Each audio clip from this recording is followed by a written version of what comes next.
We'll open the meeting and just let you know that an audio recording of this meeting will be made for minute-taking purposes, and it will last for the length of the open part of the meeting, which is the whole meeting. There were no confidential items this evening. And that audio file will be available on the council website. I'd like to welcome our elected members and our Chief Executive Nigel Morris, Acting General Manager of Growth Matt Atkinson, General Manager of Infrastructure Andy Baker, Acting General Manager of Resources Trish Kirkland, Manager of Communications and Business Services Tash Hunt, Tanya Cregan, the Executive Assistant to the Mayor and elected members and the Minute Secretary, and our other staff who are here, Georgina from the Southern Argus, Brian from the Florio Sun, and Matt from the Times and also South Coast Television. And again, welcome to all you people who are part of our community and are in the gallery to see what happens. So it's great to have such interest and to have you here. I'd like to acknowledge the Narrandjeri people as the traditional custodians of the lands and waters of our council district. I'd ask now all those that can stand to stand for the local government prayer.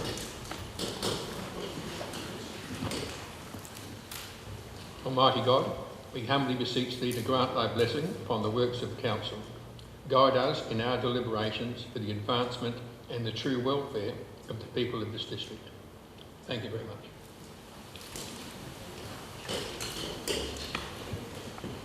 Just remind elected members that if a member has an interest in a matter before the council, they're asked to disclose the interest to council and provide a full and accurate details of the relevant interest, and members are to declare their interest before each item. Item 1 is the confirmation of the minutes of our meeting held on the 16th of January 2023. Is there somebody moved and a special meeting on the 6th of February? Is somebody moved that? Councillor Coomans. Second to Councillor Gardner. Is there any discussion or questions relating to those minutes? If not, I'll put the recommendation to you. All those in favour? Against? It's carried unanimously. Now we've got 4 deputations, 2 of which revolve around the Wharf situation and 2 of which revolve around an item to do with Langhorne Creek. So what I'd like to do is bring those deputations forward because they do relate to businesses that's coming up. So with the leave of the meeting, all those in favour that we bring them forward? Against? Anybody against? Against? So we'll bring them forward. So, thank you. So, I'll just get the right page for that. Yeah, so the first one, 3.1, is a deputation regarding the Goolwa Wharf Precinct Revitalisation Project. Got Mr Nigel Robinson on behalf of Kevin Cross, Patricia Williamson and Grantley Smith. Their spokespersons on behalf of the Oscar W, the Goolwa Markets and Hectors on the Wharf, and there to make a deputation regarding the Wharf Precinct project. So, Nigel, would you like to come up?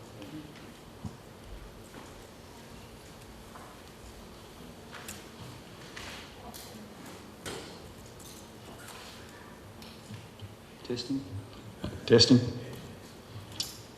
Thank you, Mayor and members of Council. I'm speaking on behalf of the community tonight, and I'm talking to you about the Goolwa Wharf and how the community can work with Council to settle the Goolwa Wharf Master Plan. I want to talk to you about the facts, the figures and the future, and of course the finances. You see our history there, the river port, the railway trains, the steamboats. You see the Wooden Boat Festival, you see the wine bar, you see the Oscar W, you see the Steam Ranger, our key assets. Next slide, please.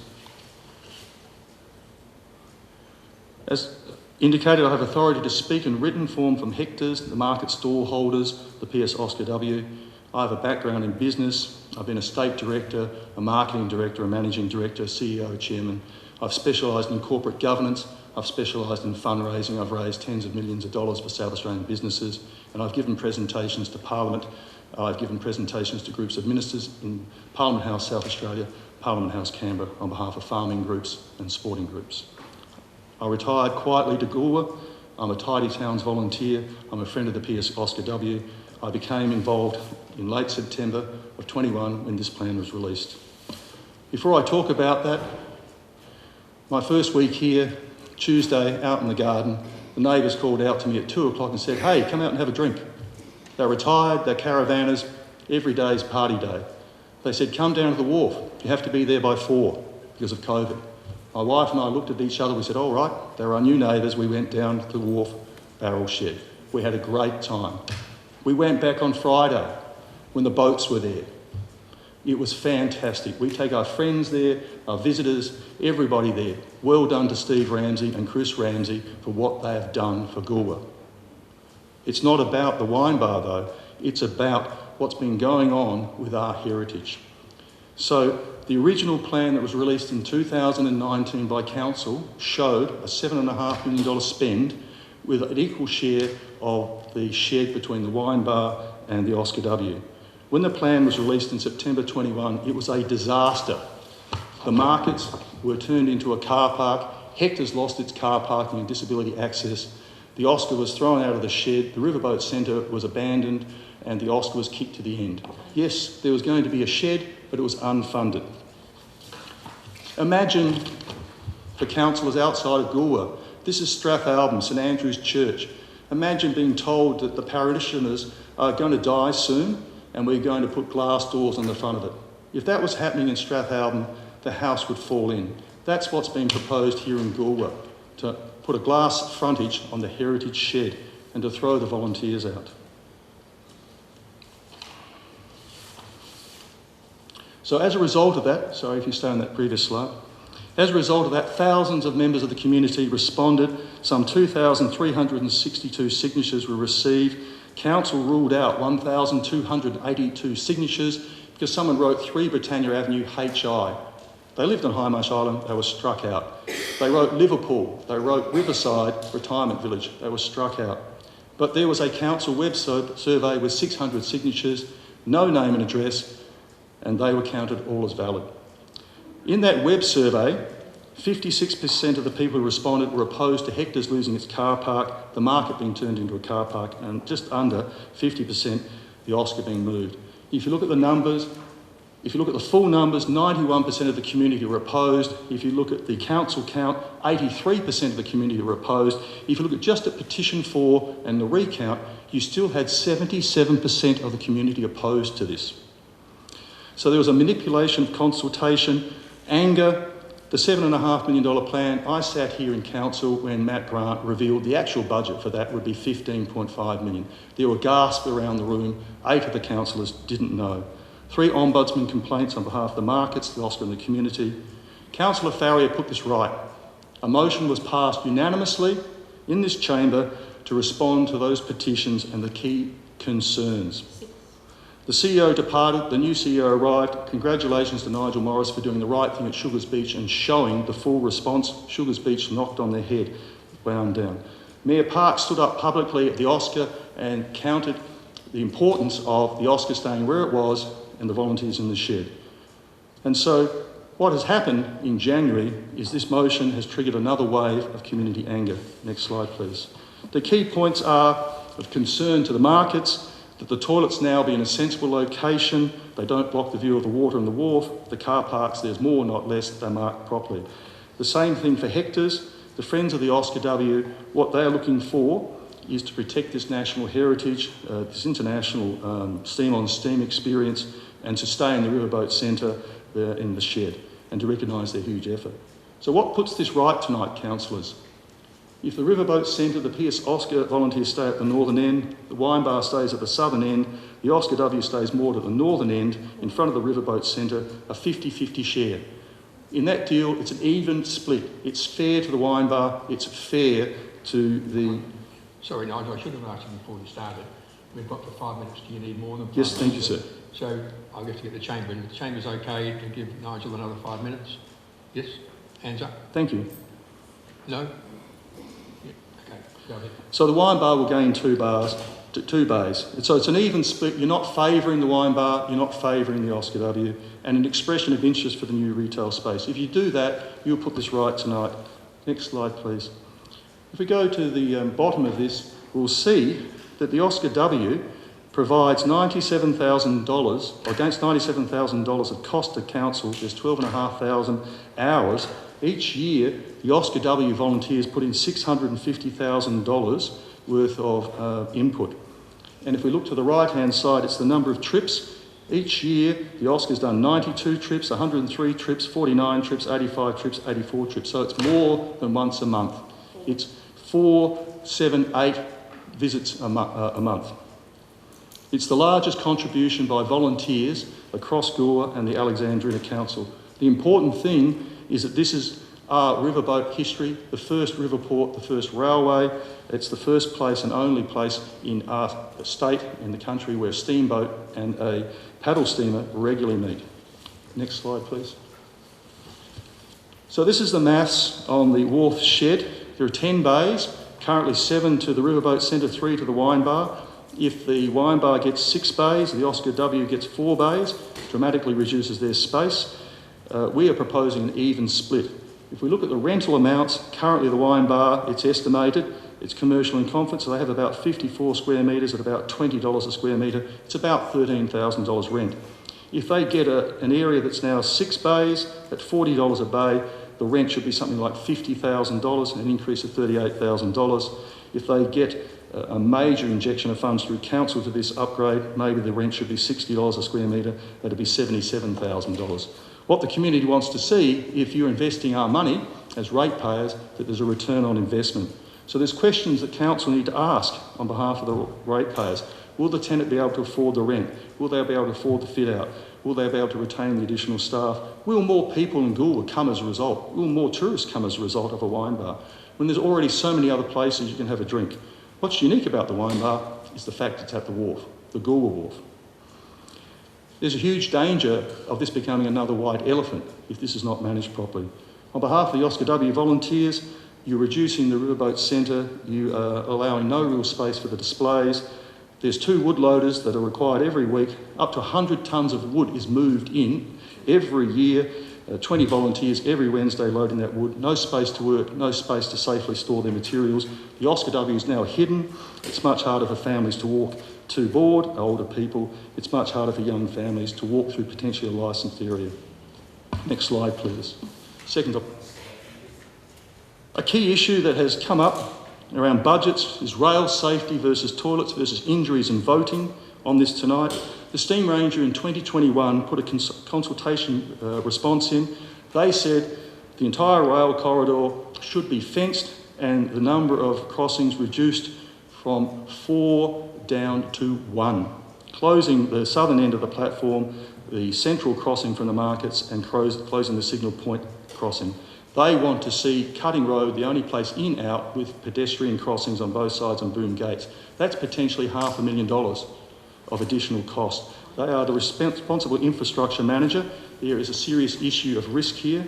The toilets, it's incredible that at this late stage we're still talking about toilets. Toilets need to be adjacent to an upmarket hospitality venue if that venue is going to be successful. I don't believe council has sufficient information tonight to sign off on toilets and the total plan. Last slide, please. In terms of evidence that I've been trying to put to the councillors, it's our heritage tourism future. That's what we're talking about here tonight. What's unique about Goolwa Riverport? It's the direct connection between the steam train, the railway platform, the wharf shed and the paddle steamer. It's one of 2 places in the world. The largest tourist attractions are at the Riverport. The Steam Ranger brings in 70,000 passengers. The market's 40,000 passengers. Steam Ranger have provided a letter of support for us to maintain and expand this connection. Imagine this, everybody. The Steam Ranger or Cockle train thunders into the platform. It's steaming, it's blowing its whistle. The Oscar is blowing its whistle. Midday on Saturday, midday on Sunday, we have a steam salute at Goolwa Riverport. That is a state, national and international tourism event. That's what we're looking for. If you think it's a wine bar, maybe we should build a giant wine glass in the middle of the wharf. Why is council damaging our biggest heritage tourism asset by moving the wine bar? Fears of losing funding are not a pretext for administration to force through hasty and poor decisions by council. Please vote for a 50-50 share of the Wharf shed and keep Oscar W at the northern end. Tonight, councillors, for heritage reasons, for legal reasons, for financial reasons, for governance reasons, and for harmony in this community, put this right. Save Goolwa's Riverport heritage, keep the Oscar W and Riverboat Centre at the heart of Goolwa Wharf. Thank you.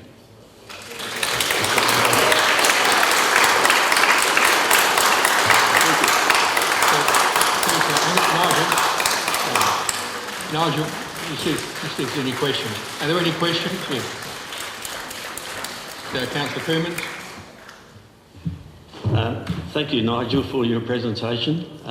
Unfortunately, you had to speak fairly quickly, and you've only got 10 minutes in which to present. But one thing you didn't do was introduce your co-presenter. I apologise. And I've got a couple of other questions as well. I'm sorry, Jan has been one of the long-standing volunteers and manager of the Riverboat Centre. She and her team are the people who sell the tickets and sell the council mementos, and they do a fabulous job. They man that every week on behalf of the community. Apologies, Jan. Thank you for that. And one of the other questions that some members have asked is that you appear to be representing a number of groups, but there's no credentials presented in terms of you doing that. So I'm assuming you're representing the Oscar W group. Are there other groups also that have asked you to speak on their behalf? Yes. Grantley and Monty Schmidt provided a letter of authority, which went to CEO Morris to speak on behalf of Hector's. Grantley being a person who lodged a petition and presented a deputation. Then I'm speaking on behalf of Patricia Williamson. She is a long-standing stall holder at the Chitterslow and Rotary markets. She has written approval from 80 of the stall holders to speak on their behalf. She gave a deputation. She was the petitioner for the markets, and she was the head petitioner for the fourth petition, where as a result of disappointment with the way the first three petitions were handled, Hector's, the markets and Oscar W came together at a special meeting of the Friends of the Oscar W Management Committee. I was appointed officially to speak on behalf of the volunteers. Just a couple more if I could, Your Worship. You also mentioned about the requirements for fencing and the impact that may have on the whole Wharf area. Have you got some documentation in relation to that? Yes, I do. I now know more about rail safety than the average person needs to know. I rang Peter Charlson, the President of Steam Ranger, last week to ask for a letter of support, discuss the Steam on Steam salute, and he was very happy to do that. When I spoke to him a year and a half ago when they gave us support through Facebook, Steam Ranger has about 11,000 followers. They gave us support for the petitions and for Oscar W in particular. I asked him about safety, how are you getting on? And he referred me to their safety manager, Ben Greneckley, and I then got a lecture in safety. Long story short, they are under Australian law, they are the responsible infrastructure manager. They hold the contract for the state government for the rail corridor. They have put a submission in September of 21 that asks for the rail corridor to be fenced from where it enters, from the southern end or the Strath end to where it exits at the Victor Harbour end. And they have said that the platform crossing, the road crossing at the northern end is non-compliant, that little roadway. They are saying that the crossing from the markets across the end of the railway platform past the distillery to the centre is non-compliant. They have almost hit people, they've almost hit cars, and they're also saying that the crossing from Signal Point to Hector should be closed. So they're saying the cutting road, the only in-out road, in-out, potentially boom gates, definitely pedestrian mazes. They're saying that under the current Australian law and best practice, that is what they are requesting. I don't speak for the Steam Ranger, but I see that in Plan D, enhanced, there are still 3 crossings in the plan. And you also mentioned the toilets, and it's something that the council's struggling with at the moment in terms of its location. Did you have any comments about the toilets? I find it remarkable as a ratepayer that after 4 years that the Mayor and CEO are out pacing the area to try and solve this problem when we've spent $1 million plus on consultants. I simply say that... Point of order, Your Worship. And I'm not having a go. I'm not having a order. go at Mayor Parks or CEO Morris. They are trying to bring this to a close. What I'm saying is that... Point of order. What's the point of order? I'm not sure that Mr Robinson is an expert on toilets and the location of them. Well, Sorry, he's we're here to talk about... He's answering a question, that's all. Thank you. So the common sense point of view is that if you want an upmarket successful restaurant, wine bar, cafe, people just won't walk a long distance. Right now, the Wharf Barrel Shed has women's toilets and disability toilets and men's toilets within short distance. It's cold, wet and windy in Goolwa. The issue you then have is if the rail corridor is fenced, then the toilets, which are for the markets, which bring in 40,000 people, the steam range bring in 70,000 people, you've got a fence all the way along. So a toilet on the other side of that fence becomes problematic. The existing toilets just need to be regularly cleaned with better signage so you can see them. But I would say the key thing here, Councillor Miller, is the heritage report that was lodged by Council, some 60 pages tabled for the plan, talks about sightlines and structures. And it doesn't contemplate a toilet block in the middle of the wharf that when you come down Cutting Road, when you're standing at the markets, when you're standing at Signal Point, it's blocking the view of the water. I would say to you that you've got significant heritage hurdles regarding the location of that toilet and bigger problems around railway costs.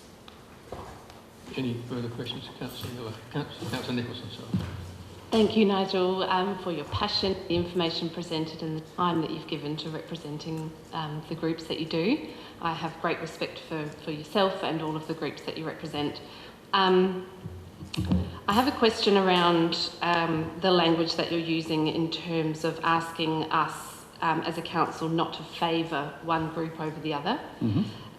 My concern is that that type of language puts a really personal spin on the decision that we'll make in the chamber tonight.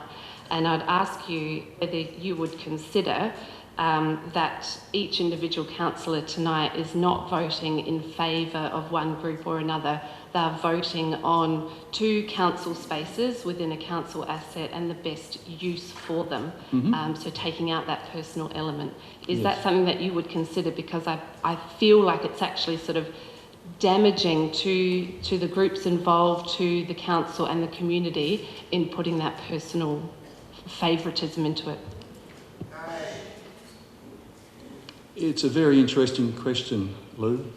The situation is that the ratepayers own the assets and they are managed on behalf of the ratepayers by council, and the councillors are the custodians of that. And through this process, there's been a push, which the community said loud and clear, very passionately, that they don't agree with these things.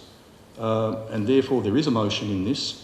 And it's critical to the future of Goolwa and Alexandrina Council that we put this to bed, where the councillors, the council staff and the community all work together.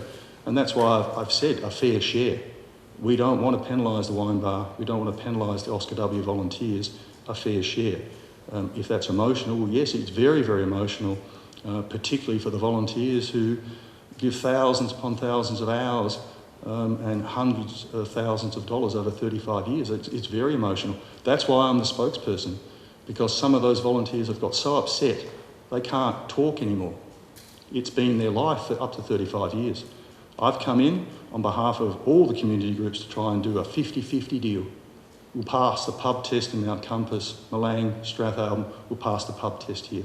No one's giving favouritism, but there's a downside. The riverboat centre goes down, but look, there are ways around it. Steve Ramsey's previously generously offered to have the Oscar volunteers, when they have their coffee and tea breaks, in front of his facilities. You know, well done. If we can work together in a partnership that helps the wine bar and the Oscar W. But yes, it is intentionally emotional, and I would say that it's, well, if Keith hadn't got behind the Oscar W, He did the right thing and the community re-elected him. Thank you. Any further questions?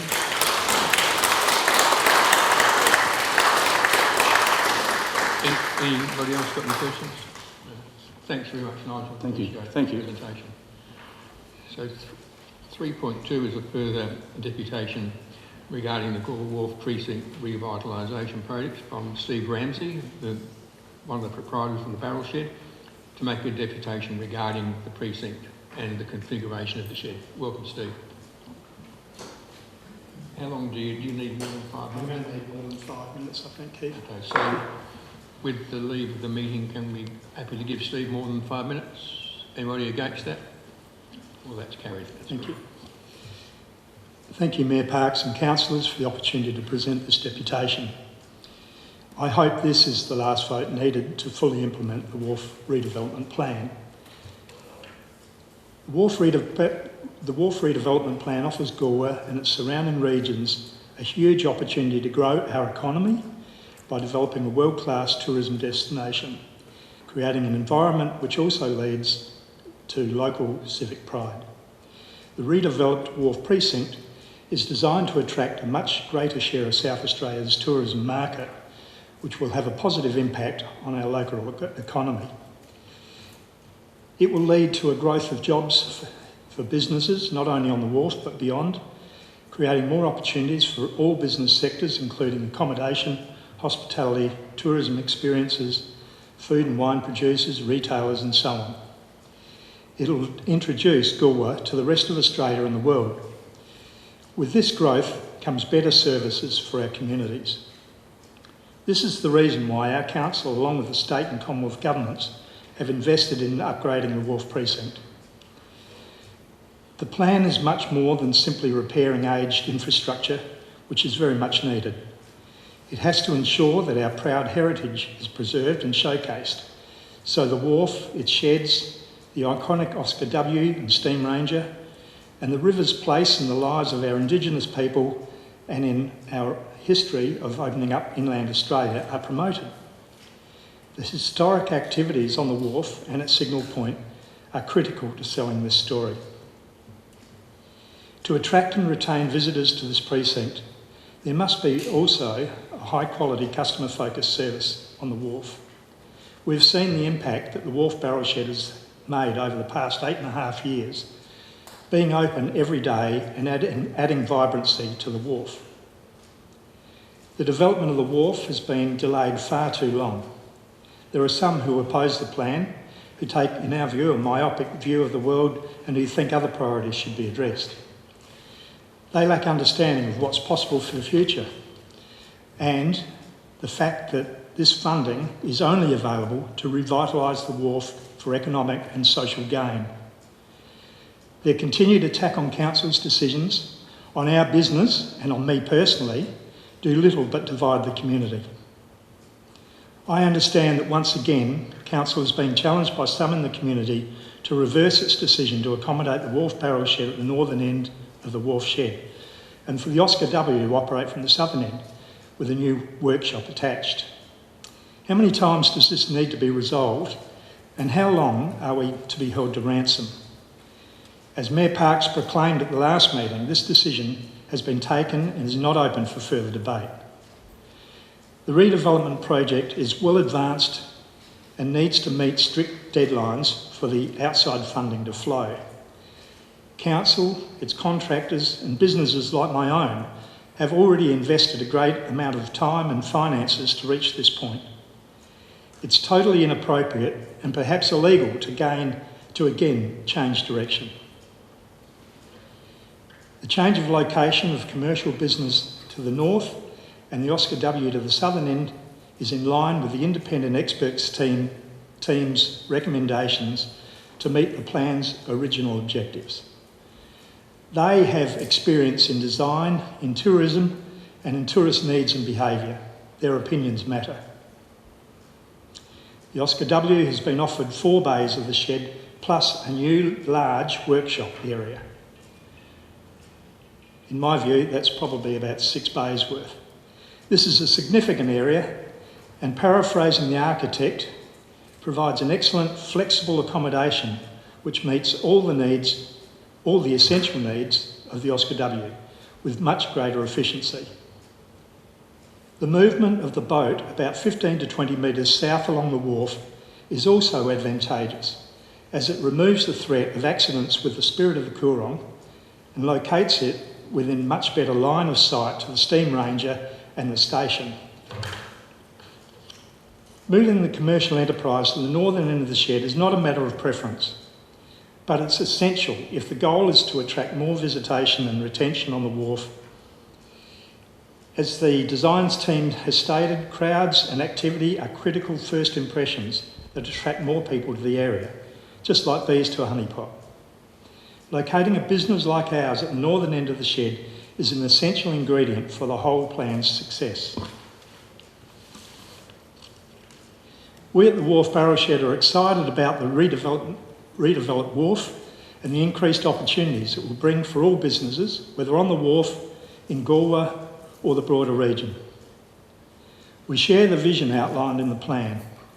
We desperately want to be a part of the next era on the wharf. There is no doubt a rejuvenated wharf will bring increased prosperity to all within Alexandrina Council. We have plans to expand our business to better accommodate the locals who have been brilliant in their support of us, as well as the new wave of tourists who will soon discover this great part of the world. Instead of having to turn away dozens of people a day during the tourist season, a larger venue enables us to welcome more people to enjoy all that is from our beautiful region has to offer. From our fresh green food, delicious wines, the natural scenery, the wharf's history, steam and steam experiences, and the great local entertainment. Everyone who visits the wharf needs to have such an experience that they can't wait to return. I'm sure all who have attended our venue can attest to its popularity and friendliness. I strongly believe the Wharf Barrel Shed is an essential component for the wharf's success. Once again, redevelopment of the wharf is back in focus. Councillors have the opportunity to put Goolwa right on the map as one of the state's best tourism attractions and enable our businesses and citizens to reap the rewards. It's my understanding the decision about who occupies each end of the wharf shed has already been decided several times over and should not be re-debated. Tonight should be more about the allocation of the extra shed space if the toilets are to be located elsewhere. As a community, we need our decisions to be based on factual evidence rather than emotion. We need you to trust the independent expert advice you've received in the planning phase and ensure your decisions reflect the original aims of the major project, to attract and keep visitors in the Wharf Precinct. To summarise our claim for more space, I make these 3 points. 1, our business is growing and must be able to accommodate the expected increased numbers of visitors comfortably, regardless of the weather. At present, our part of the wharf shed is too small for purpose, just 3 bays, with a small food preparation area, certainly not a kitchen, and a bar. This leaves a small space for up to 20 people inside. That's not enough to service our current tourism demands, let alone any growth in visitation. The redeveloped shed and our proposal to lease 6 bays allows for a kitchen and therefore an improved food offering. It also enables us to cater for 50 to 60 patrons indoors, irrespective of the weather. The less space allocated, the less visitors we can comfortably accommodate. Point 2, there is a demonstrated need to improve the outdoor dining experience to maximise customer comfort while they experience the beauty of the river and its heritage.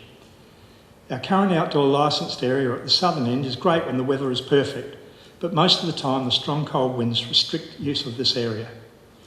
By moving to the northern end of the building, the outdoor space is far more usable, being protected from the weather. Our business success is dependent upon increasing visitors and being able to accommodate them where they can admire the river and its activities, including sailing and the Oscar W. It allows people to fully appreciate this unique environment and history. My final point, The northern end of the shed is highly visible to people entering the Wharf area. The architects of the Wharf redevelopment plan emphasised the importance of this to draw people to the Wharf. They considered a vibrant, fun business such as ours is essential in the northern end of the shed. Our activity, which is made up of family groups of all ages, obviously having fun with live music, etc., is a proven attraction. Crowds do attract crowds.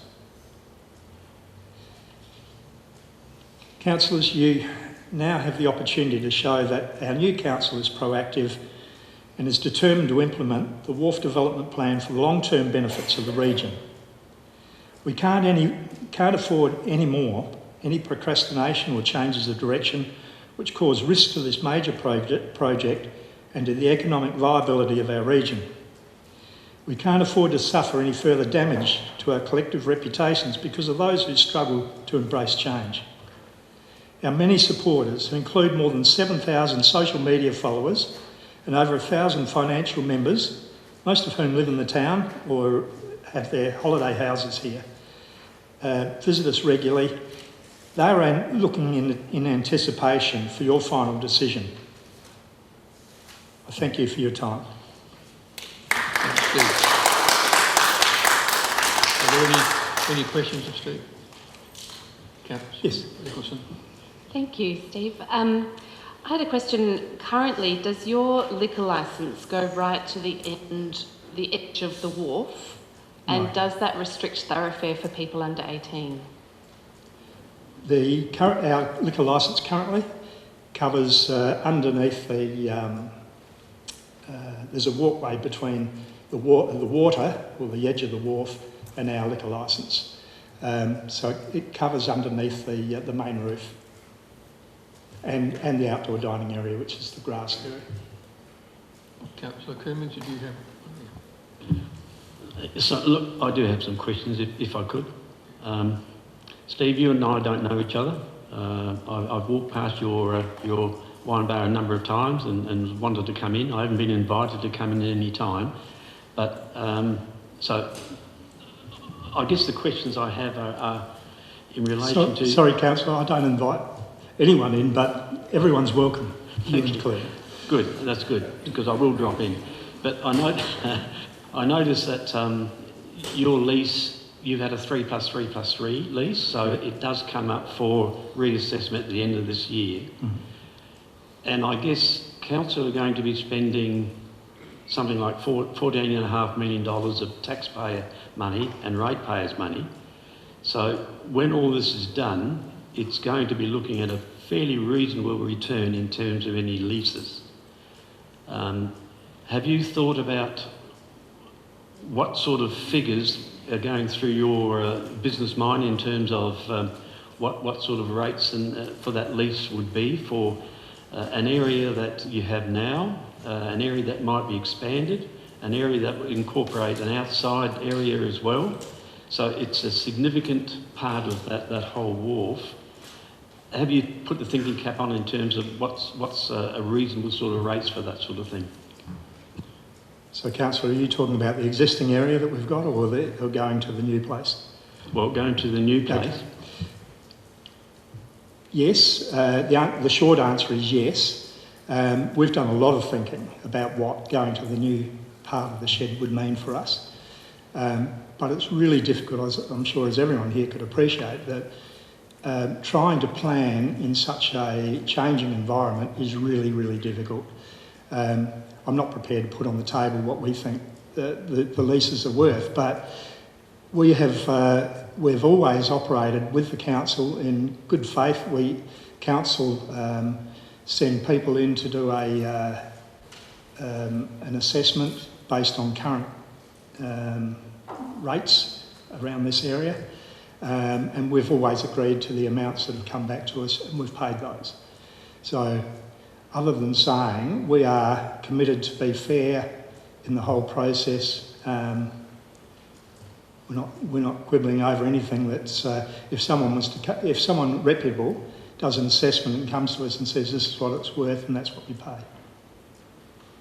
Okay, and I guess sorry, Mayor, if I could ask another question. And while this development is taking place, you're going to reposition in the signal point in the old restaurant where you used to be originally. And you're aware that there's a fair bit of work going on in Signal Point as well in terms of painting and some more canopies, and that there's going to be a significant Indigenous area in there which is going to attract a fair bit of tourism or what have you. Have you thought maybe if that happens, that maybe it's not in your benefit to actually move back to the Wharf and that you might want to stay up there? Councillor, we originally were in our current location, not at Signal Point. We moved there for a 3-month period, which turned out to be 15 months, due to the Wharf area in front of our building on the Wharf needing to be replaced. So it was an involuntary move in a lot of ways. Look, we were very grateful to be offered that because we can continue to trade. But our intention, based on feedback from everyone that came up there, was, look, this is a good stopgap place, but we love the Wharf and we love the water and the environment that's created down there. So to be true to our customers, no, we are very serious about returning and winning the right to be the tenant of the northern end. You did mention that there's some advantages being in the northern end of the Wharf, and you mentioned sight lines and things, property from Cutting Road. So would that not also be an advantage for the Oscar W with their boat being in that, if it was in the northern end as well? No doubt it would, and I accept that and I appreciate that. The facts of the matter are that people that understand tourism better than you and I, and planning around tourist spots, say that what is the main attraction to getting people to a destination is the vibrancy and the fun and that type of thing, rather than the boat. Now the boat is significant, I agree. If it was, there's very little of it actually that you see when you're coming down from Wharf Cutting Road, I've got to say. But equally, if it does move further south, I think everyone here understands that the steam-to-steam experience in Goolwa is a tremendous asset into the future. But we've been talking about that for 5 years, that I can recall, probably a lot longer. And nothing's ever happened to engage steam-to-steam. I would love to see that happening. I think it would be a terrific attraction for Goolwa. But that issue would be further enhanced with the boat being within view of people getting on and off the train. Councillor Nicholson, go.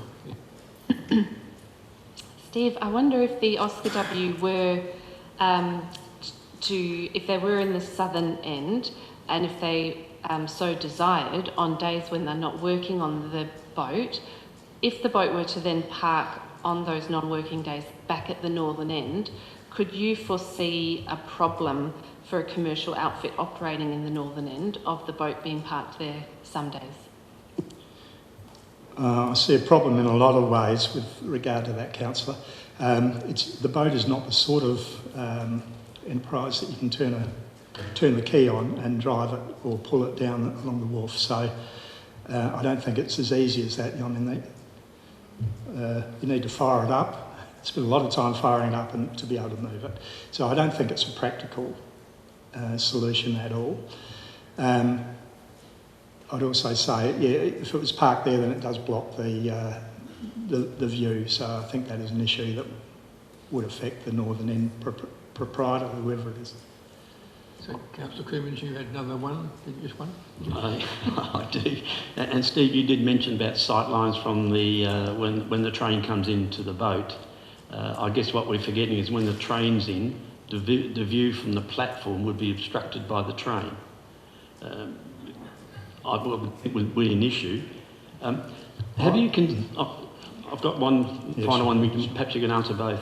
One of the things that was raised when we had a decent walk around was when the train comes in, people are looking for some quick food, pies, pasties, drinks and things, which is not available. Is that something that you were considering as part of your tenancy?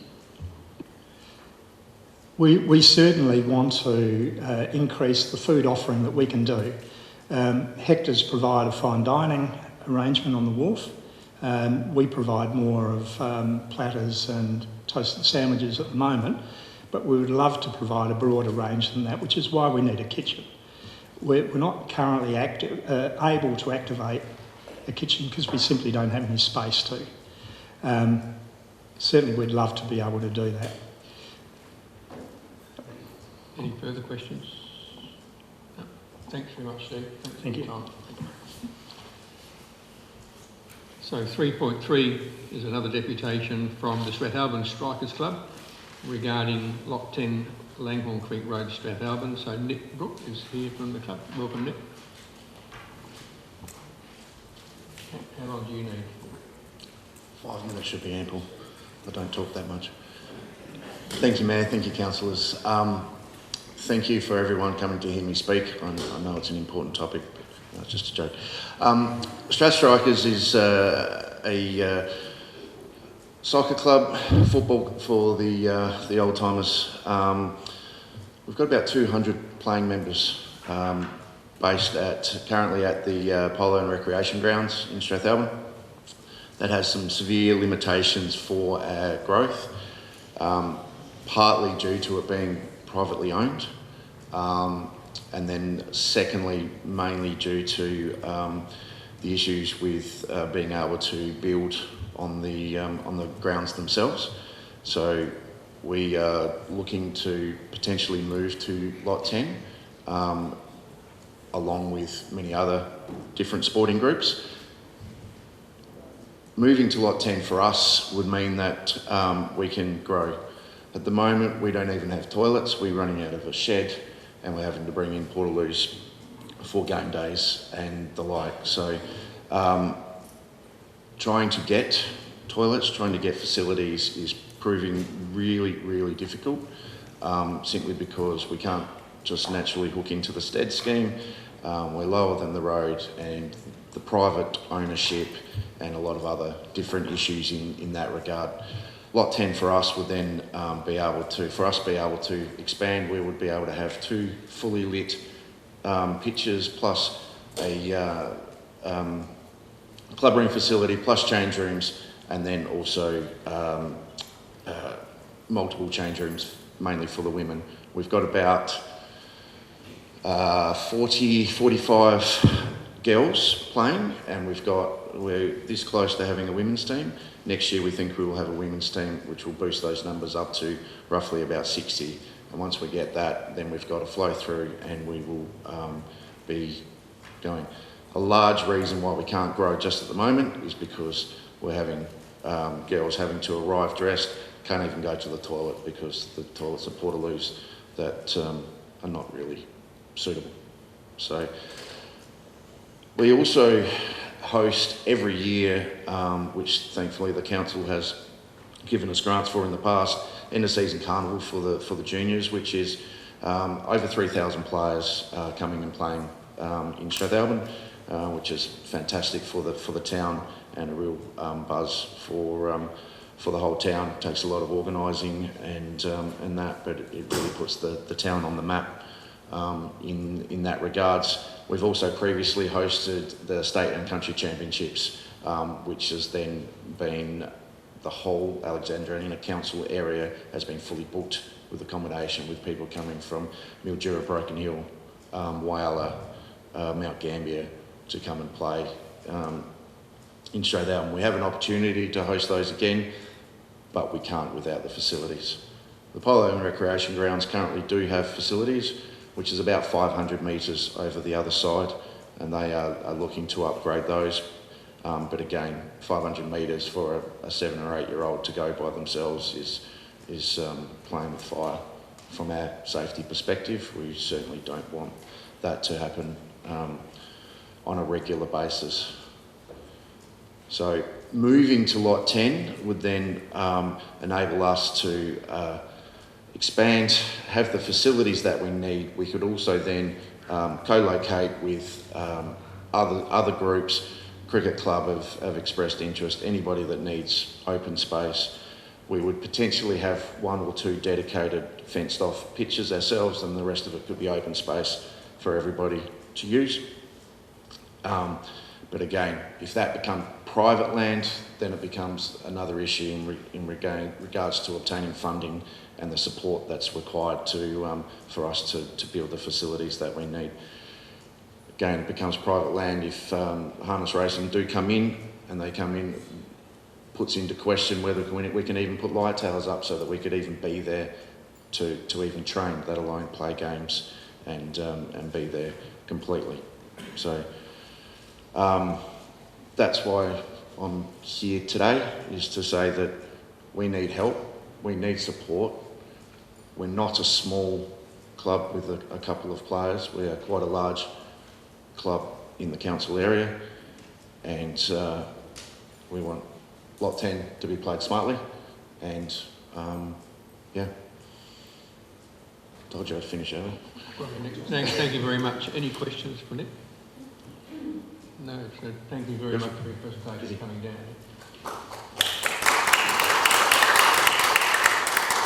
So the final one, 3.4, is from the Strathalbyn Campdraft Club, and it's again it's regarding the land at Lot 10, Langhorne Creek Road, Strathalbyn, and we've got Taz McEwen. Welcome. Do you need any more than 5 minutes? Thank you, Mayor and councillors, for affording us the time to come and talk to you. My particular interests in Lot 10 are horse-related. I am the president of the Strathalbyn Campdraft Club. I am the former president of the Fleurieu Campdraft Club. I started the Fleurieu Club, which, because of facilities in the area, have now permanently moved to Tailem Bend. Strathalbyn Campdraft Club was renting an arena quite close to Lot 10, but for different reasons that didn't work out. I've looked at moving the club to my property at Meadows, where I have a Campdraft arena, but the insurance implications on that are just not smart for me to go forth with. So we're very interested in a all-purpose horse arena. We don't need it specifically to our needs. Essentially, a Campdraft arena is about half the size of a football oval. In design and shape, it can be rectangular, it can be round. The two interested parties on the steering committee for a livestock arena are ourselves and the Show Society. And in consultation with the representatives from the Strathalbyn Show Society, we believe we can make the arena work very efficiently for both of us. The arena requires yards at both ends. For our last camp draft, we had about 400 first round runs. We needed 540 head of cattle over 2 days. The cattle were donated by local producers, and as a result of the 4 camp drafts we've held as the Strathalbyn Club, we've raised about $25,000 for the Royal Flying Doctor Service. It is very much a primary producer-based sport. Many of our competitors are farmers. And it is the fastest growing horse sport in Australia. It caters to competitors from age 8 through to as long as you can sit on a horse. A recent member of this community, Bevan Roberts from Victor Harbour, at 77 years of age, had his last run at the Fleurieu draft last November, and has decided to hang his spurs up at 77. The dimensions and the design of the arena fits the Strathalbyn Show Society in many ways. At one end, where the cattle come in, we would be able to design a set of yards where on one side of them they could have dairy cattle, on the other side they could have beef cattle, so there's segregation for health reasons between the groups. At the exit end, they could have sheep on one side and alpacas on the other. The middle arena would be suitable for their show jumping event, and off the entrance end there's a pen half the size of a tennis court we call a camp, which would be ideal for showing cattle on the lead, where they're contained and can't get away and cause any harm to public.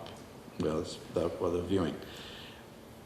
In the year and a half that I've been on the current steering group, I have spoken to quite a few other horse groups. At one point, the Strathalbyn working dog group expressed interest.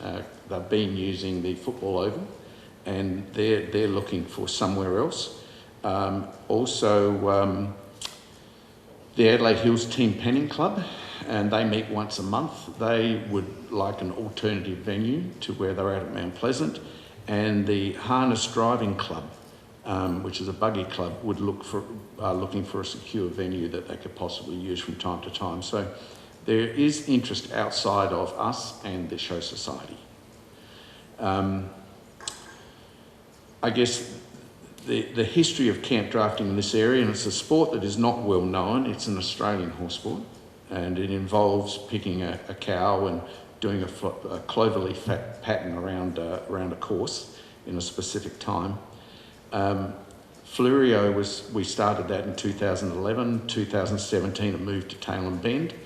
In 2017, a group of us here locally decided to form the Strathalbyn Campdraft Club.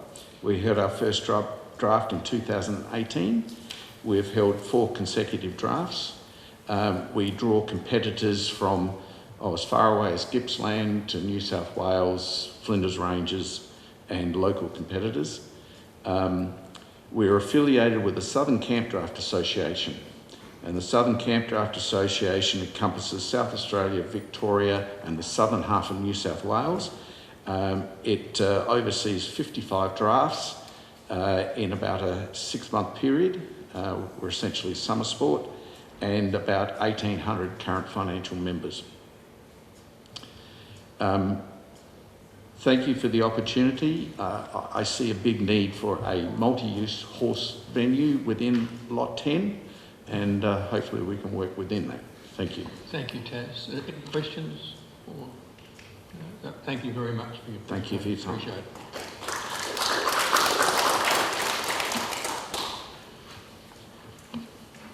So we move back now to the beginning of the agenda, basically, to item 2, which is adjourned debate.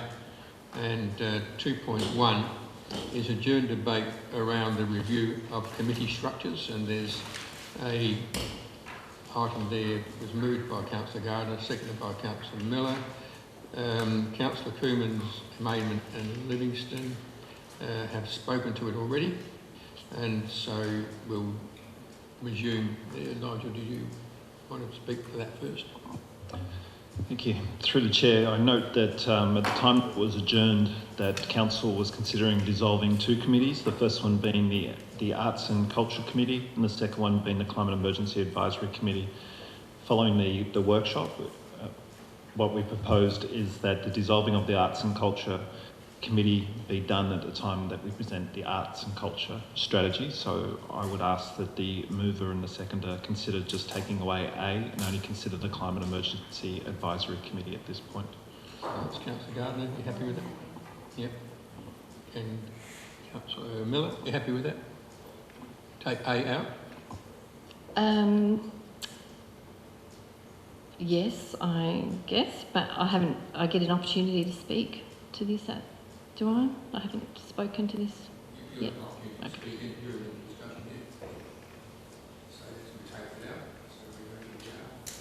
So you open up for any discussion. Anybody wish to speak to it?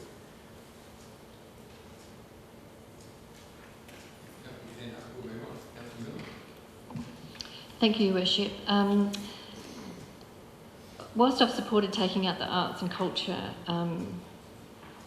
Committee being disbanded, I just wanted to comment that Alexandrina is actually a leader in this space, and so now I know we're not talking about that, but I didn't see any issue with that being dissolved, because I think when the Arts and Culture strategy does come along, it will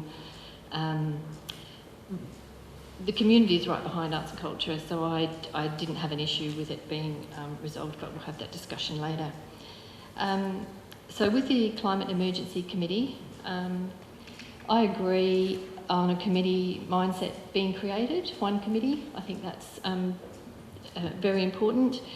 I think, again, Alexandrina is a leader in this space, but I'd like to see us leverage our membership of Southern Hills Local Government Association. We are part of the Resilient Hills and Coast Partnership that covers Adelaide Hills, Fleurieu Peninsula and Kangaroo Island, and we are one of SA's regional climate partnerships. I think we could further review this structure, especially given later on we're considering the climate change officer. And I think given that the committee unanimously resolved to dissolve itself, I think we should honour that recommendation from the committee. So yes, I support this. Thank you. Is there any further discussion? Not before you just to sum up. Before you do, I'll just make it clear: the committee supported dissolving that committee, but the committee didn't want to get rid of an arts committee.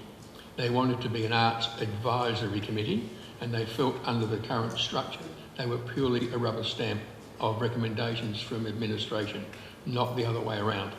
So the idea is that they want to still have an arts advisory committee, but they want it to be just that. They want to advise council on what we should be doing in the arts. So there's certainly no intent not to have one. Would you wish to say anything, Councillor Gardner? Yeah.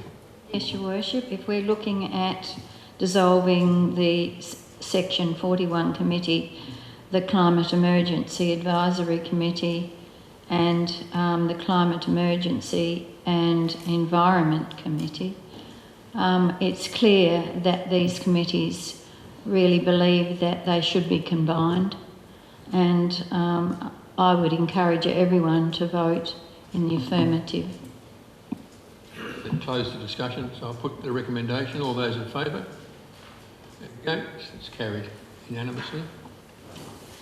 Move to second adjourned debate is 2.2, which is the Goolwa Wharf Precinct Revitalisation project. Just before we do, I suppose I could have, but just in case I do, have a general conflict of interest. I've been a friend of the Oscar W for more years than I can remember, and I'm also a very passionate customer of the Barrel Shed. I enjoy going down there as well. So I enjoy both of them, and I have an interest in both, but I don't have anything to do with running of any of them. So, and I was at one stage on the committee of the Oscar W, and I'm sure others of you go to the Barrel Shed or you go to the Oscar. But just to be clear, I don't, and I don't vote anyway, and I won't be contributing to the debate. I just am very, very saddened and disappointed that this item, which is so important, is coming to council, and we unfortunately have two members who are not able to be here to vote. And it's a very sad state of affairs when it's quite possible within a few days they could have voted. It's just a matter of a minister signing something. So that's all I'll say. We have the motion as adjourned.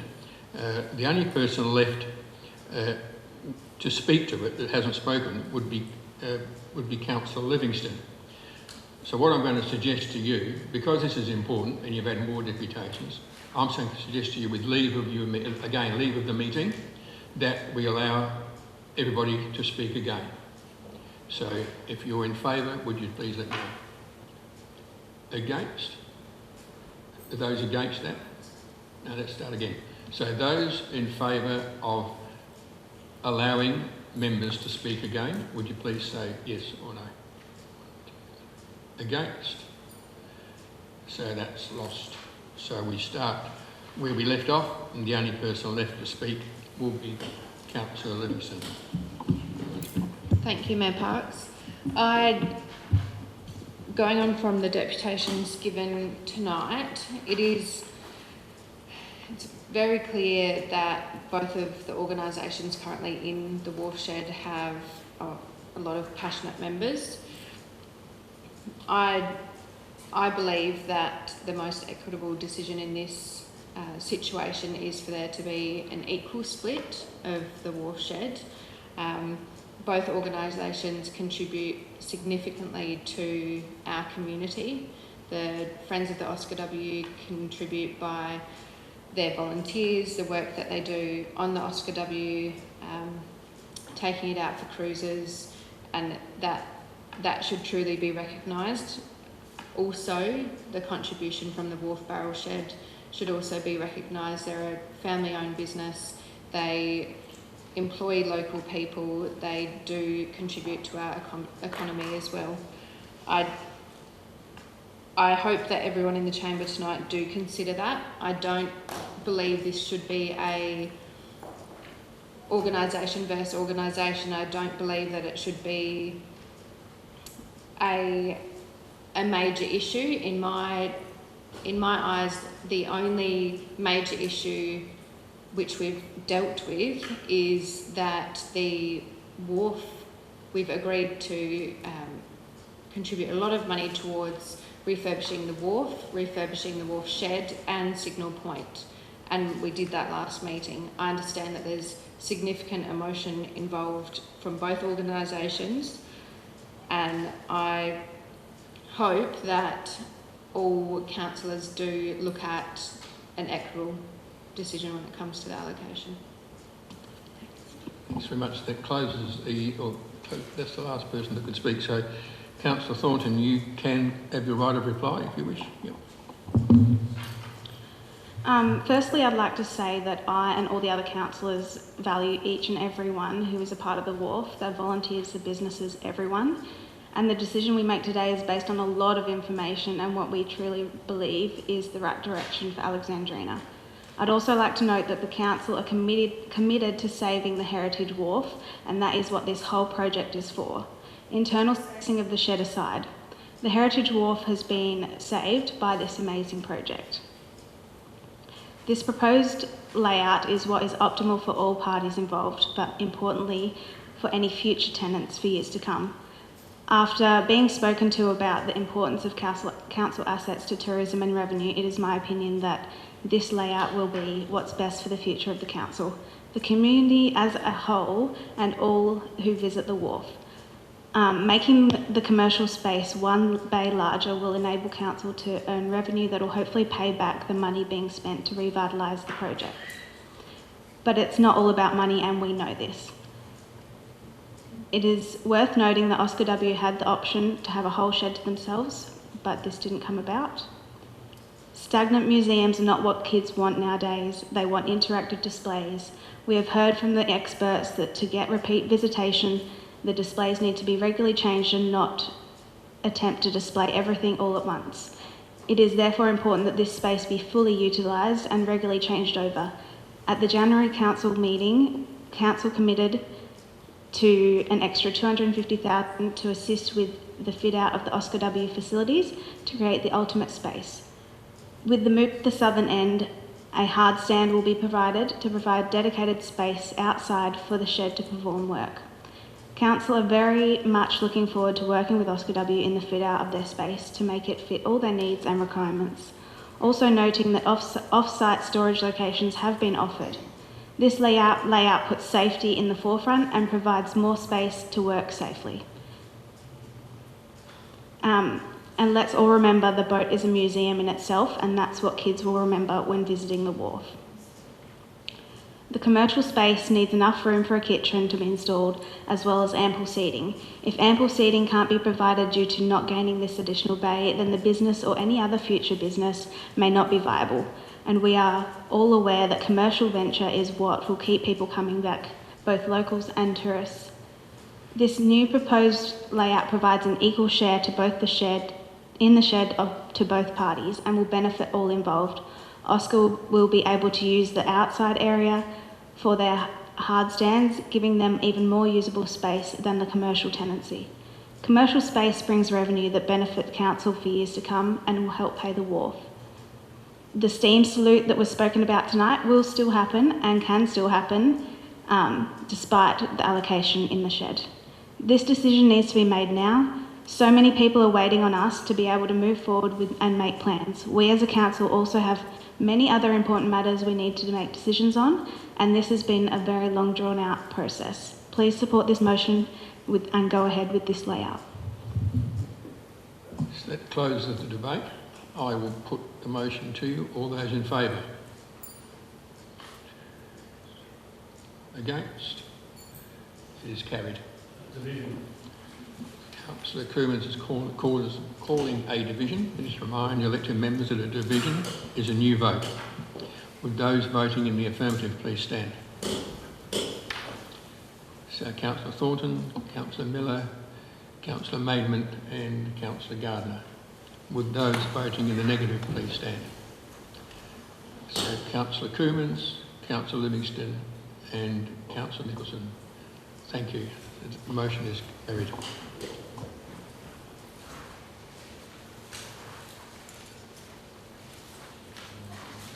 Done. Item Question, Mayor.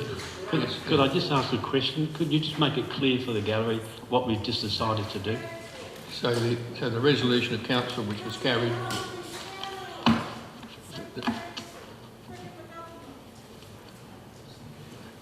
The resolution of council which was carried was the plan which showed the Oscar W having 102.4 square metres, the barrel shed having 105.6 square metres, which meant it was 4 bays on the front facing the water, 4 bays went to Oscar and 6 went to the barrel shed. We've done part 3, which are deputation and representations. 4 is petitions. 4.1 is water tables and footpath facilities on Old Bull Creek Road, Strathalbyn. There's a recommendation there that we receive the petition and forward it to the infrastructure department for a response. Is there a mover for that? Moved, Councillor Miller. Your Worship, I wish to just add some text. I wish to add to that. No, no, we don't add things to petitions. We just receive them or don't receive them. We don't debate them. We just have them. If you wish to add something somewhere else, you can, if it's part of another motion, or you put a motion up. So, is there a seconder? Councillor Maidment? Yes, so, move, seconded, so I'll put it to you. All those in favour? Against? It's carried unanimously. So, item 5 is questions with notice. So I'll just go through them and one by one. 5.1 is from Councillor Miller regarding gymnasiums in Strathalbyn. 5.2 is Councillor Miller regarding the community donation program. 5.3 is Councillor Miller about actual performance against key performance indicators.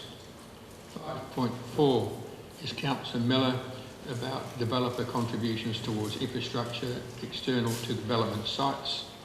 Councillor Miller, process to sell council-owned land rezoned for recreation. And the answers to those questions are in the agenda. Item 6 is questions without notice. So are there any questions without notice? Councillor Miller. Thank you, Your Worship. I have a question related to gifted assets, and if someone could please advise the quantity and value of gifted assets that Council's received over the last 5 years, please. I'm happy for it to be taken on notice if an answer's not possible. So we'll take it on notice. Nigel will record that. Any other? Councillor Nicholson? Thank you, Your Worship. My question is, would administration be able to bring a report to Council in collaboration with Tourism SA outlining a pathway to reintroduce signs to Goolwa and possibly the Fleurieu region, highlighting the significance of the Oscar W and Goolwa as the home of the PS Oscar W? Through the Chair, I understand there was some signage coming into the towns before. This is something that we can look at and bring back, maybe even during the budget process, additional signage that we could bring to recognise that aspect. So the answer is yes. Any further questions? Councillor Coomans. Thanks, Mayor Parks. Could I just ask, in relation to the 2 elected members who've been stood down, what the timescale is in terms of the matter being considered and the likelihood of them returning to Council? So I can say that the LGA have been very proactive in trying to get this resolved. The CEO and the President have met with the Premier and the Minister and put a submission to the Premier, which is being considered. And the only information we have is hoped to be resolved very, very quickly, and as smoothly as possible. That's all we know. We're just waiting to hear back. But I believe the Premier was very receptive to the submission that was put to him. Are there any further questions? I only know that because I was at LGA House all weekend being trained how to be a mayor, and it was brought up there. Any other? Councillor Coomans here. Yeah, look, just in relation to that, in relation to casual vacancies, if in the unlikelihood, hopefully not, that they are stood down permanently, is the seeking of a replacement by a by-election, or is it via a countback of the previous election? Be by countback. Be by countback. Yeah.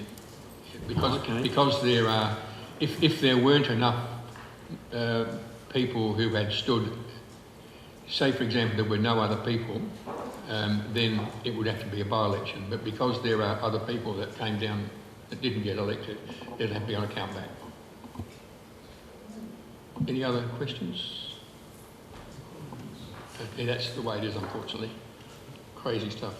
So item 7 is notice of motion. 7.1 is a motion from Councillor Thornton regarding the Shade Sale program. There's a motion there. Do you wish to move that? And do you wish to speak to it? I just had a community member reach out to me and say it's a well-used playground with no shade. It's right at the Visitor Information Centre, so it's quite often got people there, and I think it's important that we look into shading it. So do we have a seconder? Councillor Livingston. Any discussion? No, so I put the recommendation. All those in favour? Against? It's carried unanimously. 7.2 is a motion from Councillor Miller regarding general rates generated from land parcels or land parcel on Milnes Road, Strathalbyn. It's moved by Councillor Miller. Do you wish to speak to it? Yes, thank you, Your Worship. This subject land has been home to recreational, sporting and community development activities for a long time. And advice from the Council Administration is that the land is zoned for commercial activities and the new owners intend to divide it up into commercial lots as per its current zone. An article in the Southern Argus, 26th of January, advised that there's been a planning consent application for this land and it's awaiting assessment by the Flurio Regional Assessment Panel.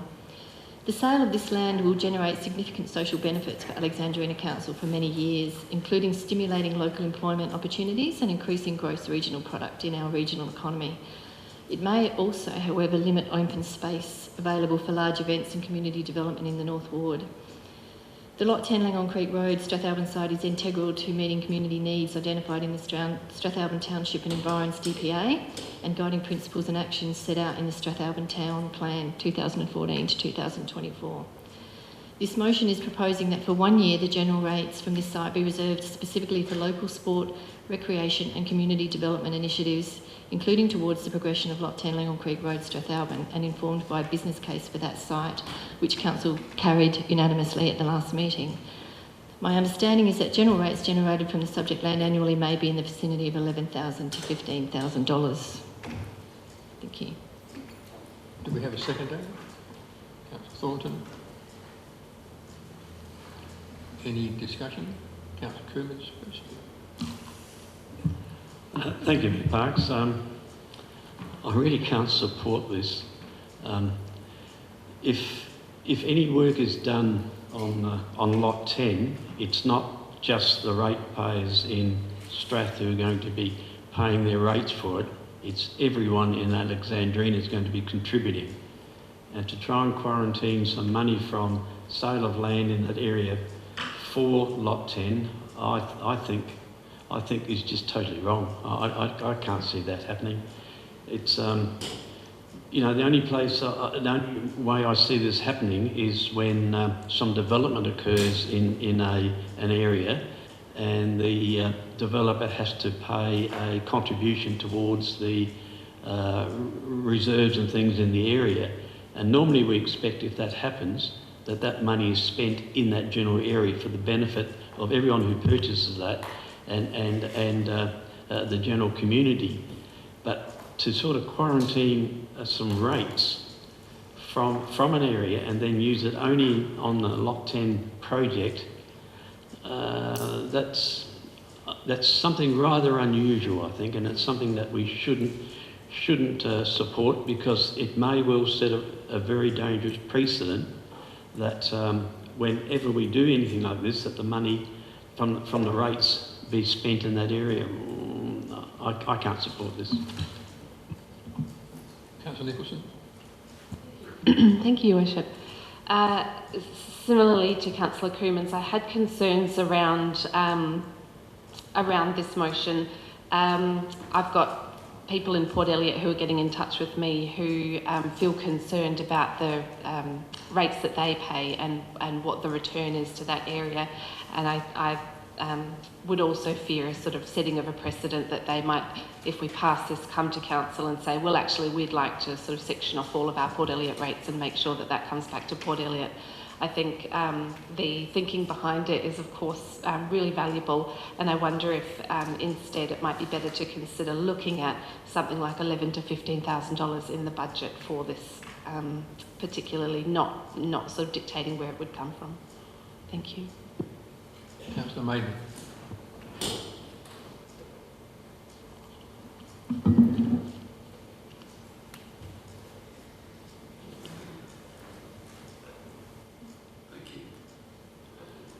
Yes, have we done this before in this council region, to quarantine from a specific development to... we've never done it before? Okay. Any further discussion? Sorry, I think I agree with Councillor Nicholson. This sets a very dangerous precedence.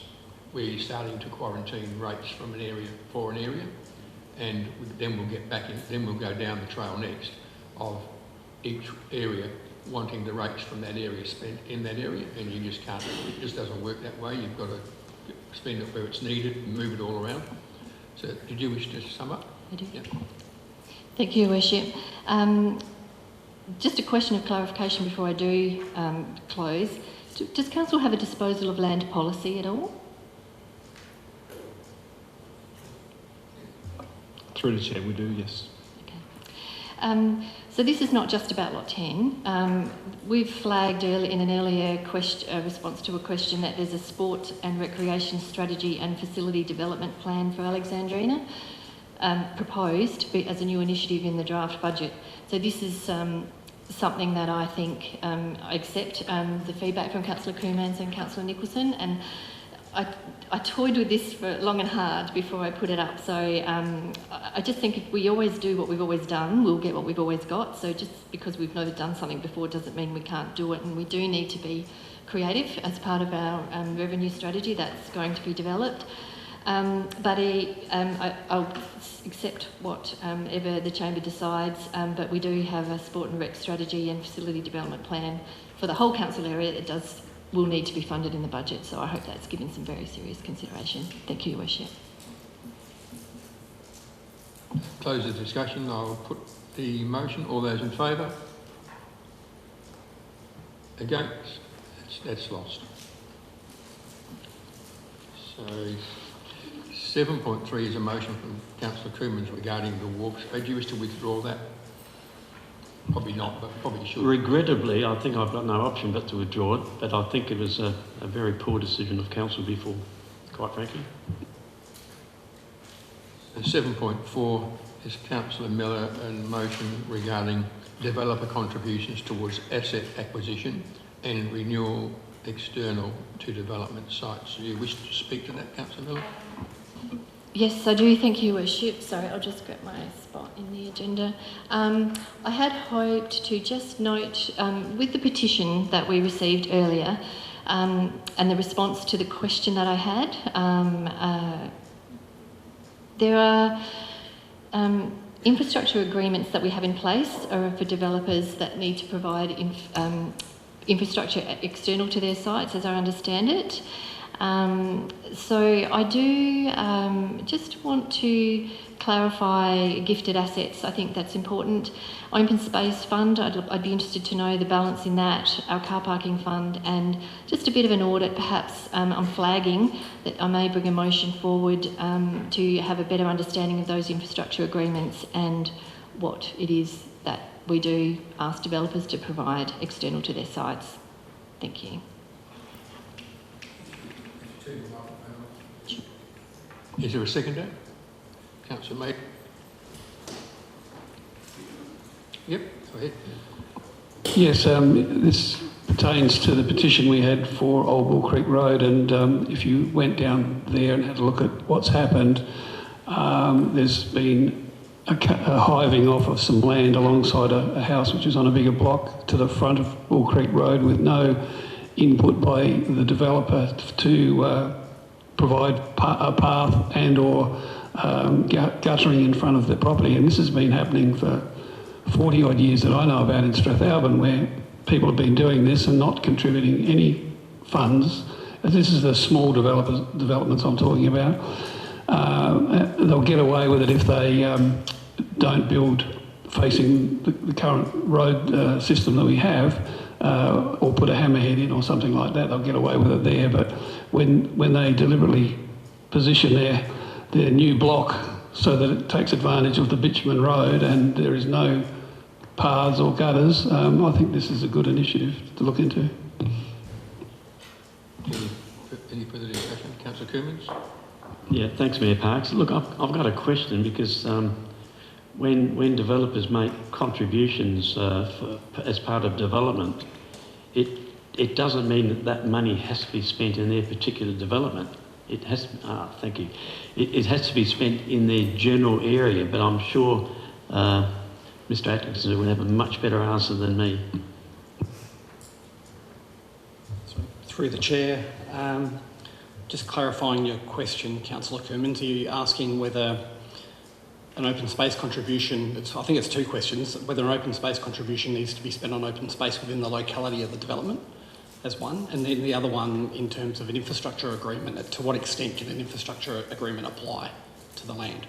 I'll perhaps answer that one first. An infrastructure agreement, generally speaking, would be imposed on a developer for infrastructure that's external to the land but is impacted by the land. So, for instance, if there's alterations to a road or a verge as a requirement of a property, or there's stormwater, upstream stormwater within a catchment that needs to be managed through that property, then an infrastructure agreement's appropriate. Where it's not appropriate is if we're looking for a contribution to apply elsewhere within the council district. In those circumstances, you couldn't utilise an infrastructure agreement. The other question about open space that you referred to earlier, an open space contribution is paid to council in lieu of providing open space in a land division application. There's no requirement for it to be spent in that particular locality, but it's something we've always looked for if there is a shortage of open space. Any further discussion? So the purpose of the question then is how is this asking for something different to what's just been explained that we sort of know of? Through the chair, my interpretation of what's being requested is whether there's another mechanism, and I believe in some other jurisdictions there is another mechanism outside of an infrastructure agreement where you can ask for a contribution that can be applied more broadly across council. Any further discussion? No. I agree, it's a good one. I noticed there are and some developments happening on in Goolwa North by Jennings, and they're putting all the stormwater and all the infrastructure in. But I'm nervous that there are some more smaller pockets where the pine trees have been chopped down and are prepared for development in little pockets. And there are pockets like that get done with 10 or 15 houses and they'll put a provision down the block, an easement for stormwater, but they don't put it in, so the places flood. And that's a problem at Goolwa North, and I think we need to not allow any of those subdivisions to go ahead unless make them put the stormwater and stuff in, you know what I mean? Yeah. So, Councillor Miller, do you want to sum up? Yeah. Yes, thank you, Worship.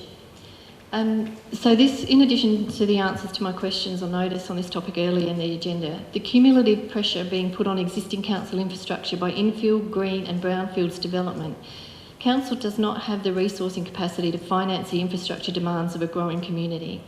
gaps in and past practice of annually changing published asset management programs, e.g. footpath programs where a community expectation has been created for a footpath to be installed in a future year but it's removed or pushed out to later years. A need to insulate our existing ratepayers from excessive rate increases. Applying the principle that those developing and benefiting should contribute to infrastructure needs external to their development site because population growth puts pressure on existing assets and services. And the petition on about Old Bull Creek Road infrastructure is a perfect example of this. This once-off fee that I'm proposing operates like a bit of a membership fee to join our community and will contribute towards upgraded or new infrastructure. Examples are roads and footpath networks, community infrastructure and services, and promotes orderly development. And this secures private investment towards infrastructure external to subdivisions, relieving the burden on ratepayers. So I commend this to you and I hope you will support it. Thank you. To close the discussion, I'll put the motion. All those in favour? Against? It's carried unanimously. 7.5 is a motion from Councillor Miller regarding Code of Practice Procedures at Meetings question without notice. Do you wish to speak to that? You've moved it. Thank you, Your Worship. I'll just keep it very brief. I just think it would be helpful for the community. I won't read out what I've put for my reasoning in the agenda, but when we go back, it's really just flagging that someone asked a question, what the topic was and if it was answered or not. And I think it will help all of us and the community know what was asked and what was answered at the council meeting. Thank you. Is there a seconder for that? Councillor Nicholson? Any further discussion? Councillor Coomans? Yeah, look, I support this. Sorry, I support this, and it's good to have some narrative in the minutes when questions like that are being asked. But I guess from an administration point of view, it would be good also that if you're asking these questions that you actually provide some sort of written, so that they're not trying to interpret what you've been asking, and to make it a bit easier for the staff rather than relying on the audio tape. Any further discussion? There's provision in the minute, provision now went for a question without notice to be recorded in the minutes, but the person asking the question needs to ask that it be recorded and hand over to administration a copy of the question so that it can be handled. But so it's there, and this is only for consideration anyway when we review it. So, no. So I put it to you. All those in favour? Against? That's carried unanimously. 7.6 is a motion from Councillor Miller regarding council engagement with the Friends of the PS Oscar W. If we've got any friends, Councillor Miller, do you wish to move it and speak to it? Thank you, Worship. Yes, I do. And the deputation earlier by Mr. Robinson, I think just highlights why this is important. The volunteers aren't being thrown out, and it's only the roof that's heritage listed. I think that it's really important that this, and I appreciated Councillor Nicholson making the point about emotive language being used when we talk about the volunteers and the Oscar and the Wharf. The volunteers have not been thrown out, and Mr. Robinson spoke to a lot of the history, but not the current history. And I am going to speak to the reasons why I've asked for this.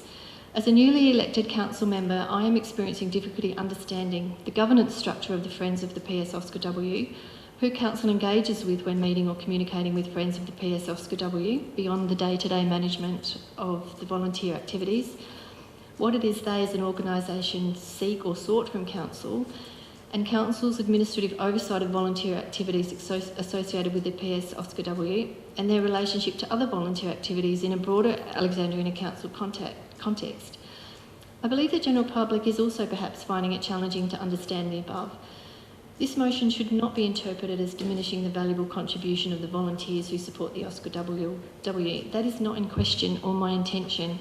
I have spent hours going back over previous decisions and reports to council to establish this, and I just think now is the time that we're moving forward and we've made a decision that it's going to become even more important that we have this established and everybody understands it moving forward. Thank you. Is there a seconder? Councillor Thornton. Any discussion, Councillor Coomans? Sorry, Mayor Parks. No, look, I'm not going to support this because I specifically asked Mr Robinson about number 1, and he has provided documentation that says he is the official spokesperson for the whole group. In terms of written correspondence, yes and no. I don't mind phone calls and things and taking notes. The code of conduct, there was a question at one time that a code of conduct was taken out against one of the members. In fact, that was false, and they were reminded that the code of conduct does apply to the volunteers from the Oscar W. They are our volunteers and responsible to the CEO. And in terms of having them sign the code of conduct acknowledgement, I think we're just going a bit overboard now. They've just had a decision made by this council that they're not at all happy with, and now we're going to really rub it in. So I can't support this. Any further discussion, Councillor Nicholson? Thank you. I can really understand where this motion is coming from, because this has been a really difficult decision for the Chamber and very complex. I do worry that it is a fairly strong motion, and in line with Councillor Coomans' concerns, the Oscar W volunteers are incredibly valued, and I think that it would be timely now to reach out and offer significant support from Council. So I'd like to propose an amendment, if I may, that Council within 7 days, also the Mayor within 7 days, write to the President requesting a roundtable discussion on the future governance structure of the volunteers, and sort of engage in conversations in particularly considering the recommendations in the Wooden Boat Strategy, who talk about channels of communication and other things. So I think it's really worth a discussion. Any further discussion? Okay, sorry. I'm sorry, you're trying to include something in it.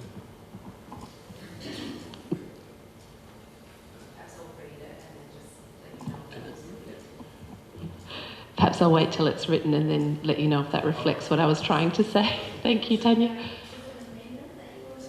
Yes. Would this be foreshadowed rather than an amendment? Yeah, it seems to me it's quite a simple amendment or variation. See what it says.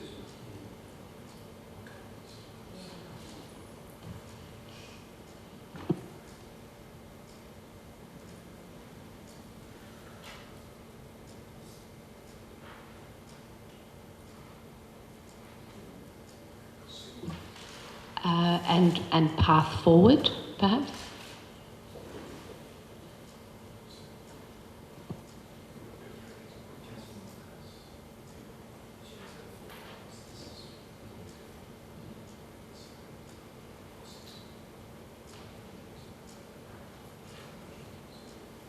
Yeah, we call it a foreshadowed motion.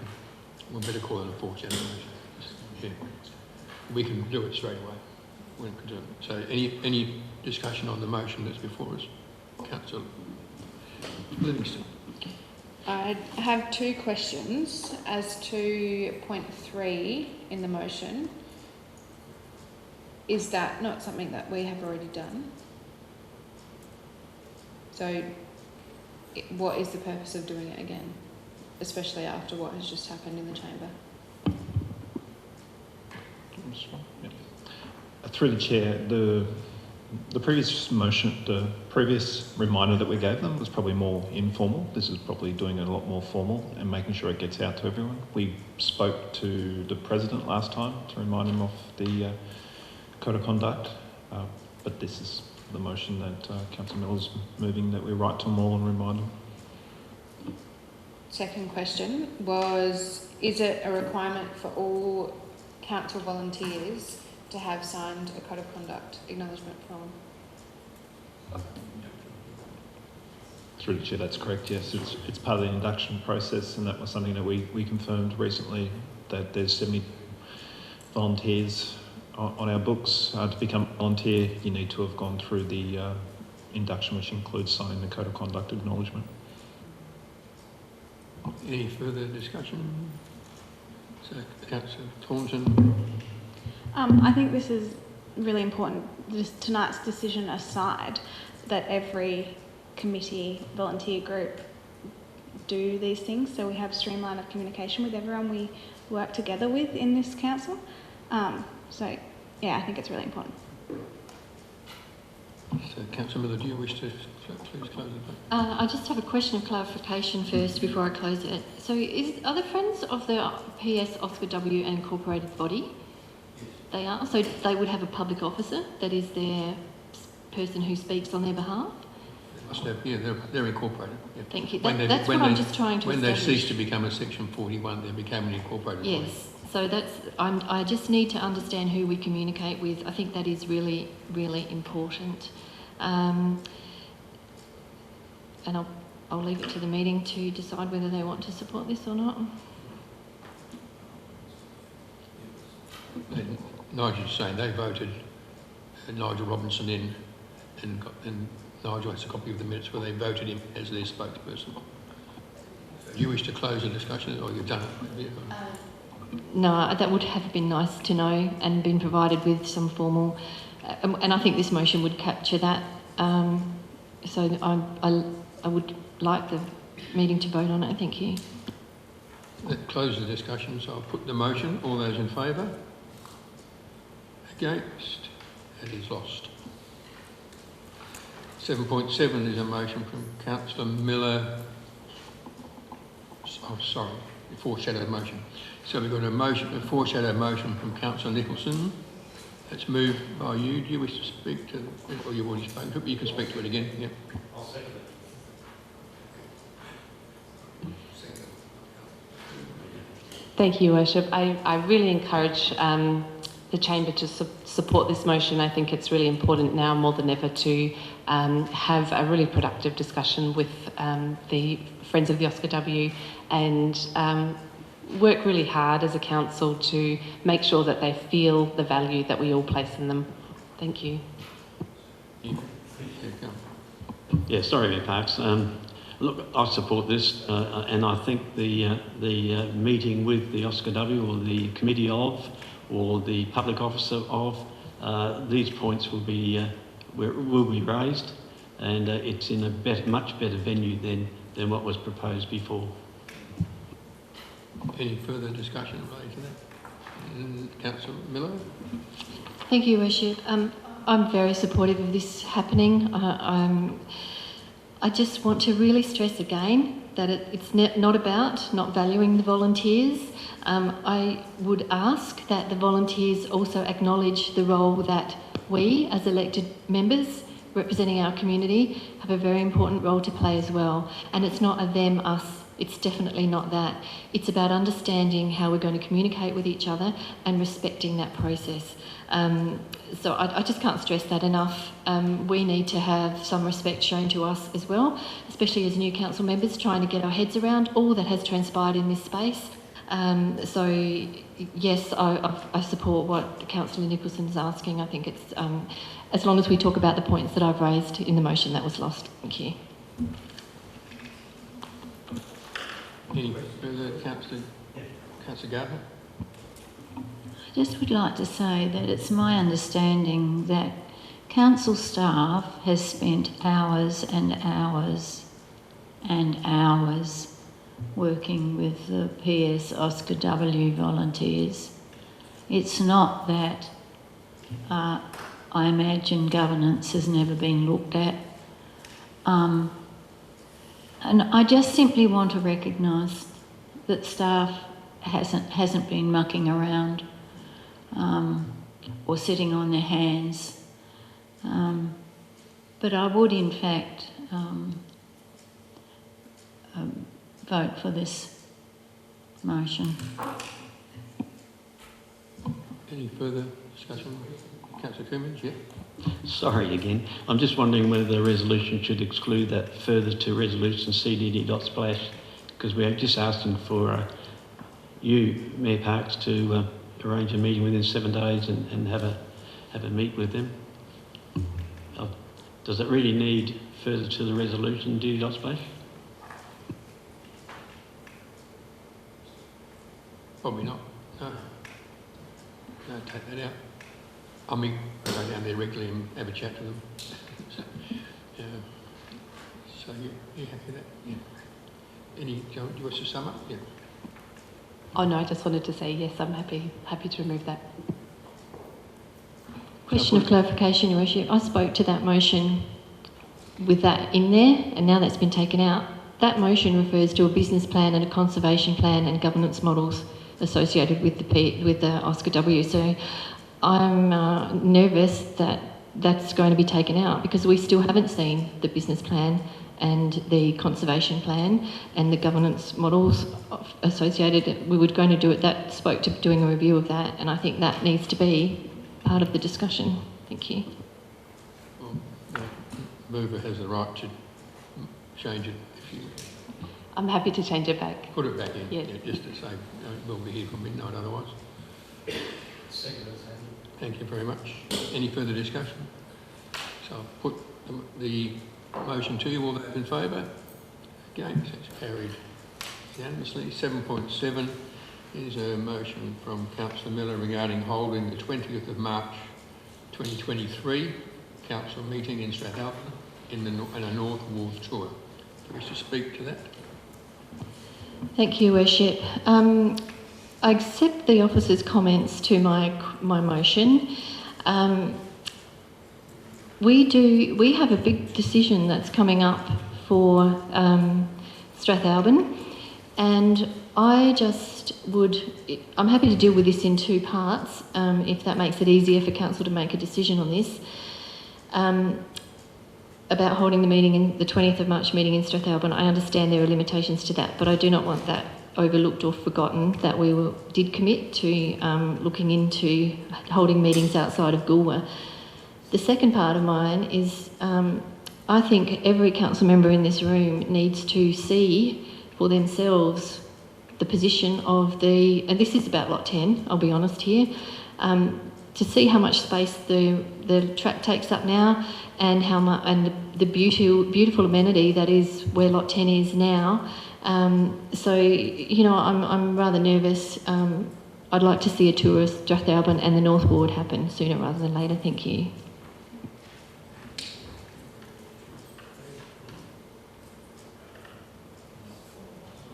Is there a seconder? The tours of the regions are all set out. We just there's that much happening that it's getting around time to do them. But you can't do them at the same time as a council meeting. Well, are we going to break? Do you want to break it into two or not? So which one are we talking about now? One or two? I'm moving point 1. So we've got a seconder for point 1. Thornton. Any discussion regarding point 1? Councillor Maiden. Question. Where would we have this meeting, and have we the capability and the IT to set up for it? Through the chair, I don't know where we would hold the meeting, and I don't think we have the IT capability to go in and take the microphones down there and do the recording. That as per the officer's comments to the motion. Councillor Gardner. I think it's a great idea to go to the regions, but my concern is that we don't have adequate gallery, audio, and all the other things that we actually require for our meetings. So while I would dearly love to say yes to this, at this point in time, I don't think it's feasible. Councillor Nicholson. I agree. I strongly support this motion. I think it's a fabulous idea. Much like Country Cabinet goes around, it makes that level of government really accessible to everybody, which is very important. I suppose I've got a question as well, based on some knowledge of recording events. My own husband is a wedding videographer and single-handedly can capture a whole wedding ceremony, audio and visual footage. I wonder if it is a possibility that council could seek the services of a professional for this one-off instance to capture visual and audio footage of this meeting. If a venue could be found, I understand it would be a significant challenge with minute taking, but I just wonder if there's any way we could make it happen.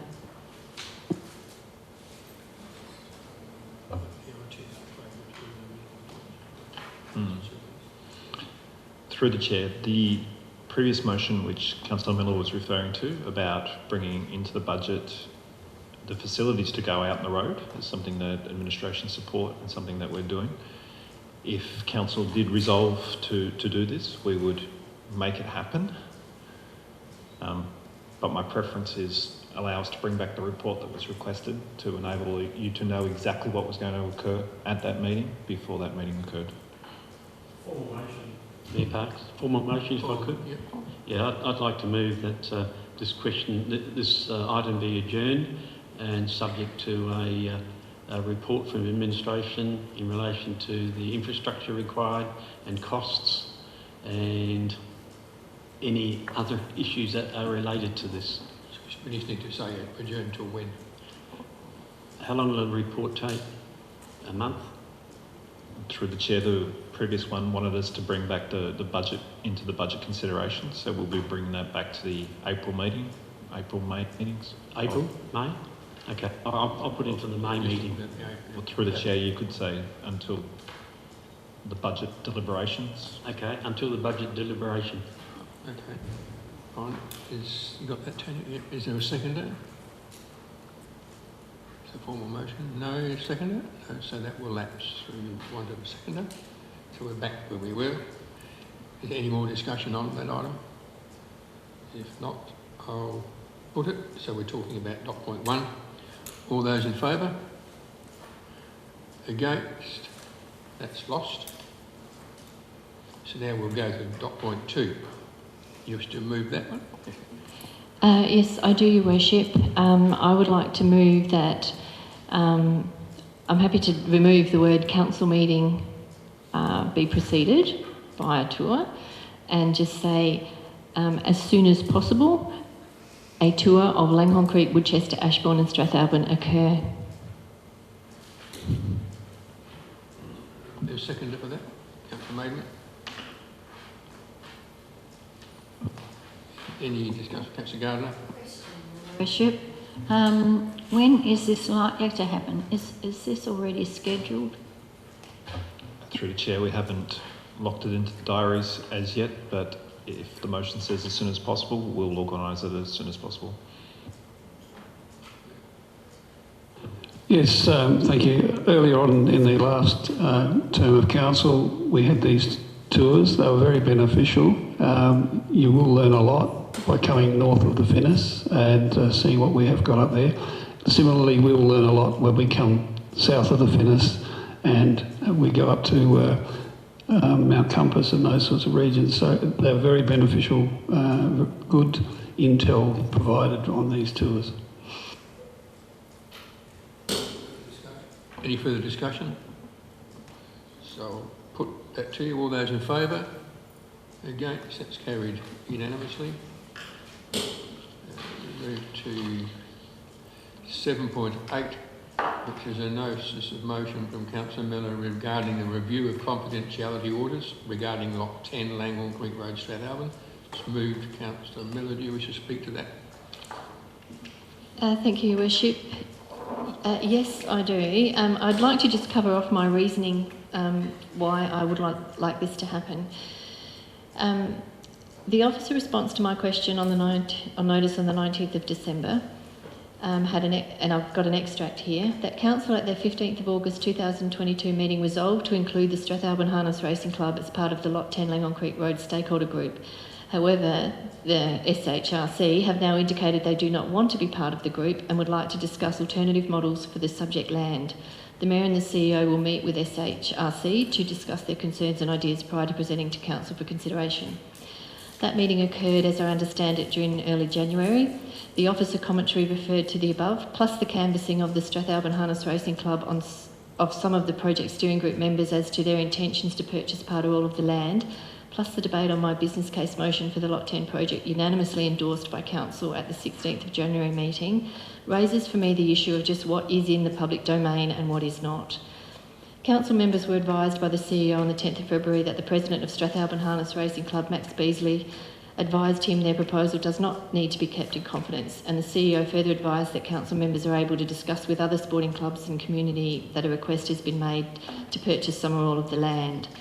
I believe the need for confidentiality on several aspects of this project no longer outweigh the public interest in this matter.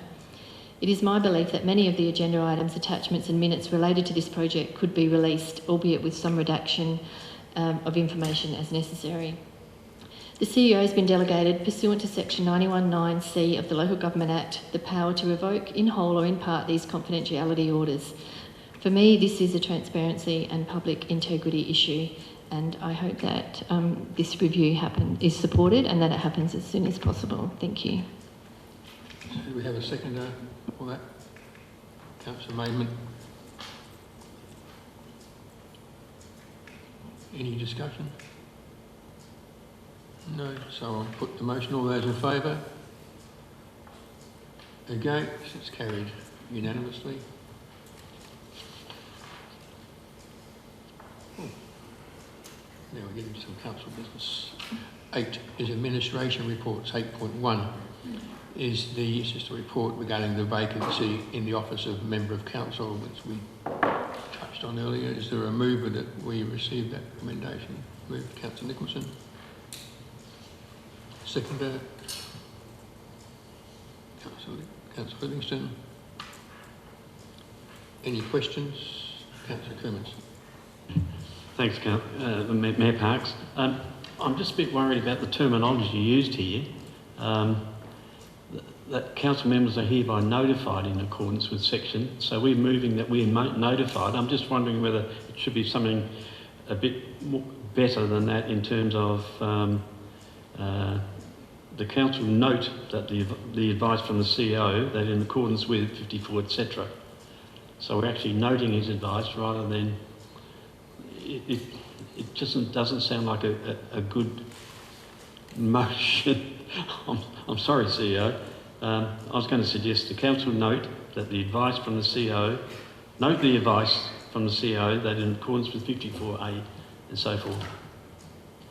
Through the chair, you could clearly see this does not sound like me, and the reason for that is it's been copied direct from the LGA as they advised. All councils should be moving something very similar. It's just the way that they wanted us to notify. This will be recorded in the minutes to show that you've been notified, and that does exactly what's been asked upon myself. Any further discussion on that? Let's get it done with. I'll put it to you. All those in favour? Against? It's carried unanimously. Hopefully that'll be sorted out very, very quickly. 8.2 is the location of the main toilets at the Goolwa Wharf. It's a hot topic. There's a recommendation there with two dot points. Yep, 2 dot points. Is there a mover for that? Your Worship, could we deal with these as 2 separate motions, please? Pardon? Could we deal with these separately? You can, yep. So you've moved. Do we have a mover for dot point 1? Councillor Garvin. A seconder, Councillor Miller. Is there any discussion? Councillor Nicholson, yep, and then Councillor Thornton. Thank you. I think based on all of the information that we've received, we don't have many options for the location of the toilets. Every possibility has significant negatives, essentially, and we're looking for the one that has the least negatives and some positives. So while I can see the negatives and I know that some people will really question this decision, based on the report and briefings that we've had, I feel like this is the best decision, the best location for the toilets. So I would support this motion. Councillor Thornton. I just had a question in terms of, is there anything we can do to this to say that we will also look at running portrait, not landscape? Like, I agree as to where it is. I think that is the best spot after all the deliberation we've had, but something in there to say that we will also see which way works best.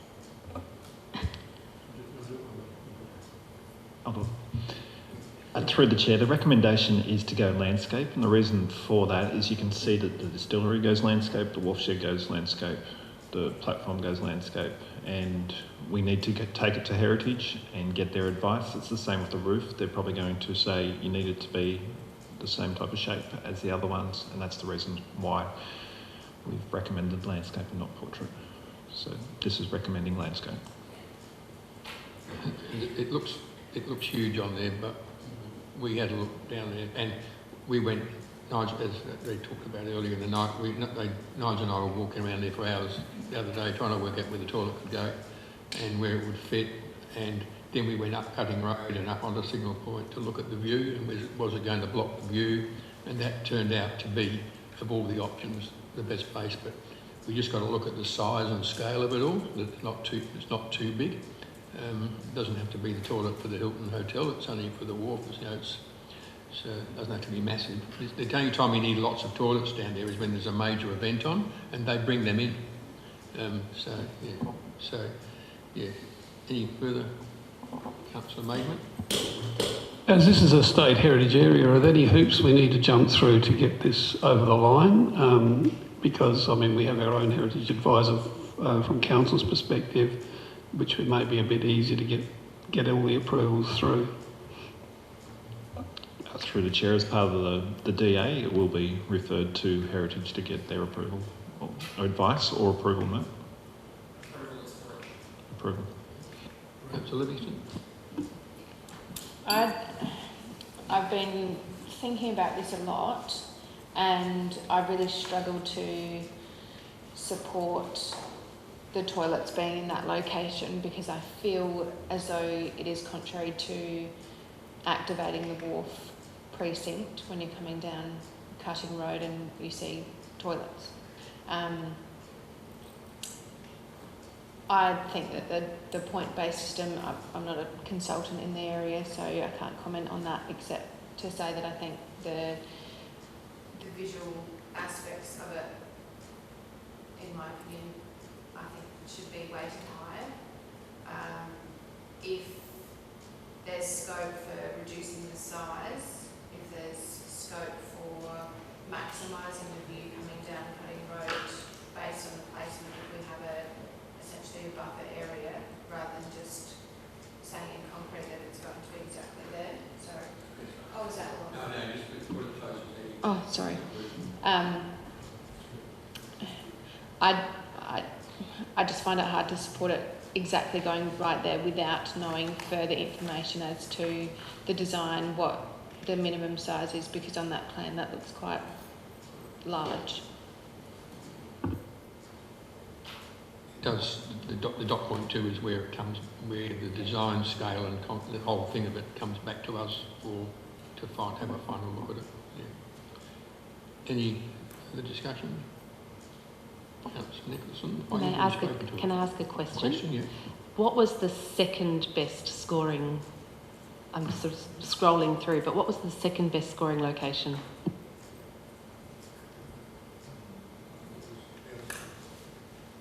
The problem with the other side of the pedestrian chicane, which is close to the distillery, which would have been great, but there's too much infrastructure there. We couldn't dig it all up. There's too much under there.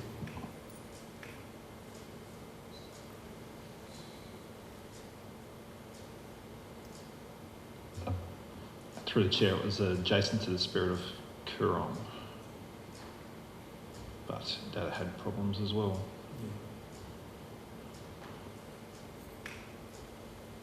Councillor Maidment. Yeah, much has been talked about the view from Cutting Road. Now, if I'm on my vehicle, I won't be looking at anything other than the road and looking to where I'll be turning left or right. So it'll only be pedestrians that would be impacted by the view. This particular toilet can be a replica of the Wharf shed in style and design, and that's where we get to point 2. So. And if you think about what happened there 100 years ago, that wharf would have been filled with wool bales, bags of wheat right to the rafters, and you wouldn't have seen the water or anything else along there at the time. So just a point of interest there. So I'm quite happy to see it where it is. Any further discussion? Councillor Miller, you'll close the... will you? No, you won't. Yep, go ahead. Yep, you haven't spoken? No, that's right. The reason that I just wanted to say the reason that I asked for the motion to be split is that I'm not sure I can add anything to the look and feel of toilets, and I trust it will fit with the heritage and amenity of the area. It's not really my area of expertise, so I'm not sure, having a workshop with council members, I can add anything. So that's why I just wanted to say that's why I wanted the motion split. Thank you. Any further discussion? Councillor Thornton, you got another question? I can't remember if we talked about having it on the corner more. So it's directly behind Hector's. So technically that view's already impacted. Is that too far away from the commercial?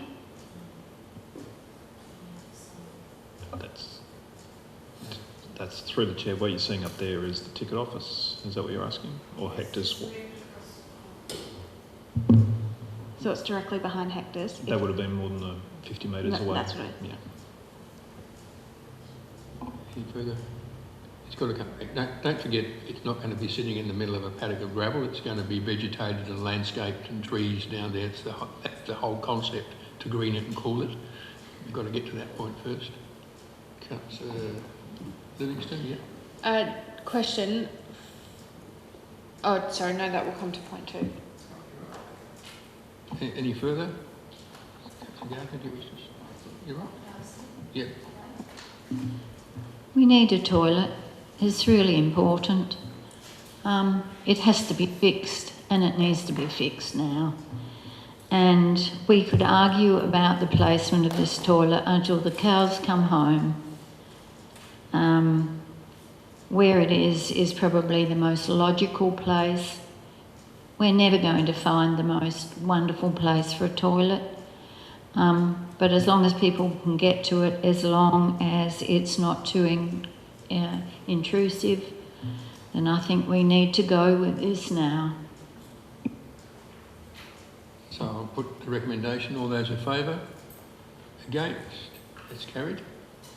So we move now to dot point 2 of that, which is regarding the external look. Is there a mover for that? Councillor Thornton? Is there a seconder? Councillor Coomans? Any discussion? All that's doing is coming back to us to look at, to talk about.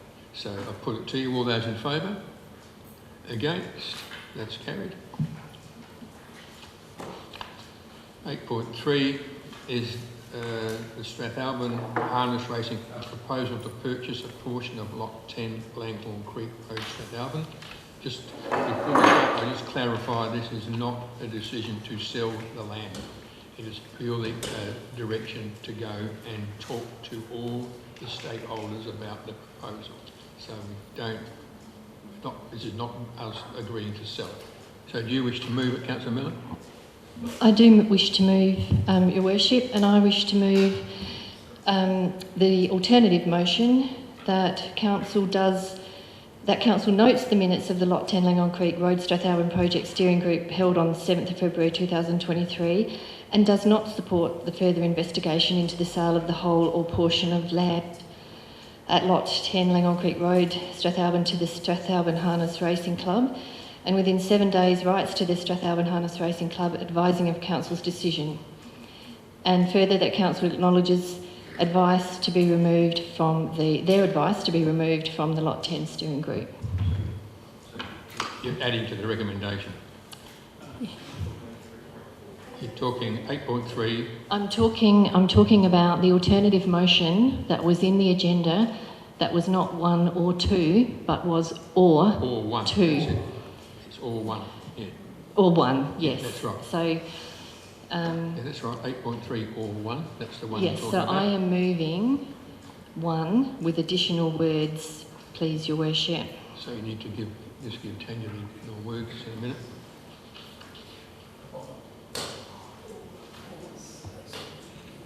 And I'm happy to read out.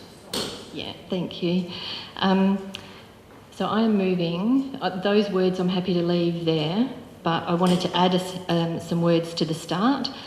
That council notes the minutes of the Lot 10 Langhorne Creek Road Strathalbyn steering group held on the 7th of February.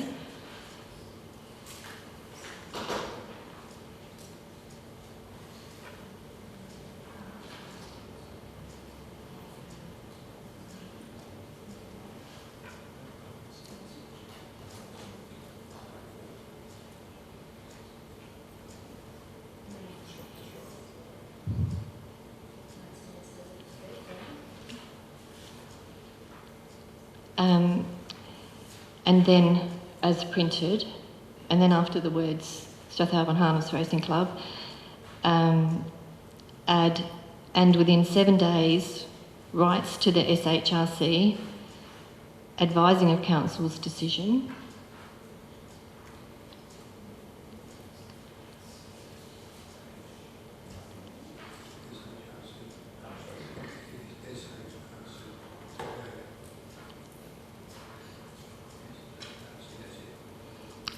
Advising of council's decision, and further, council acknowledges SHRC's advice of their request to be removed from the Lot 10 steering group, or their advice. I'm not sure how that came about, but that was.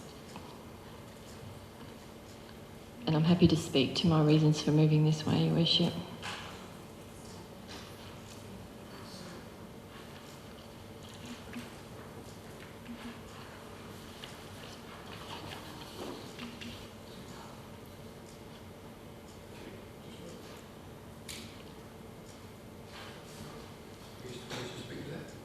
Thank you, Your Worship. I campaigned on this project, in particular for terms of reference for this group and also for a business case which was unanimously supported last meeting. There's been very little advocacy that I can see in the chamber except for to involve the SHRC.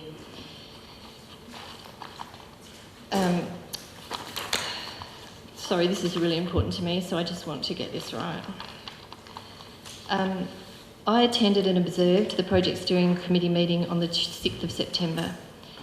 After that meeting, I visited the Harness Racing SA website to look for their strategic plan or annual reports. I couldn't find their strategic plan, but their annual reports are on their website.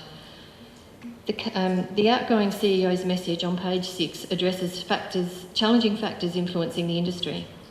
On page 28 of the 2020-21 annual report was very brief commentary from Max Beasley, President of the Strathalbyn Harness Racing Club. As I understand it, there are currently around 40 members, and having read the annual report and listening to the discussions at the 6th of September meeting, I can see why relocating to council-owned land at Lot 10 is such an attractive, low-risk option for the Strathalbyn Harness Racing Club. I do appreciate the long history the SHRC has had with Lot 10, but I have a number of reservations as to the capacity and capability of the SHRC option as presented to ultimately deliver the highest and best use outcomes in terms of broader community wellbeing, social connectivity, financial, recreational and importantly amenity at Lot 10. There's been much reference to the $4 million the SHRC would invest in the site and the expectations that would bring.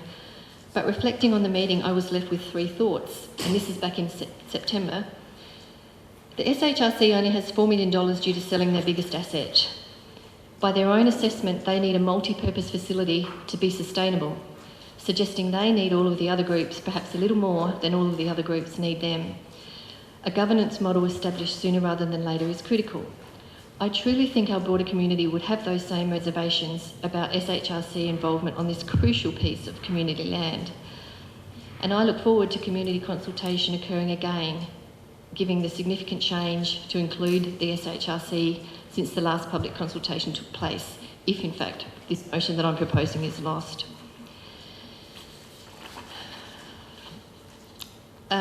Subsequent to that, I've visited the Harness Racing Club's website again for their most recent annual report.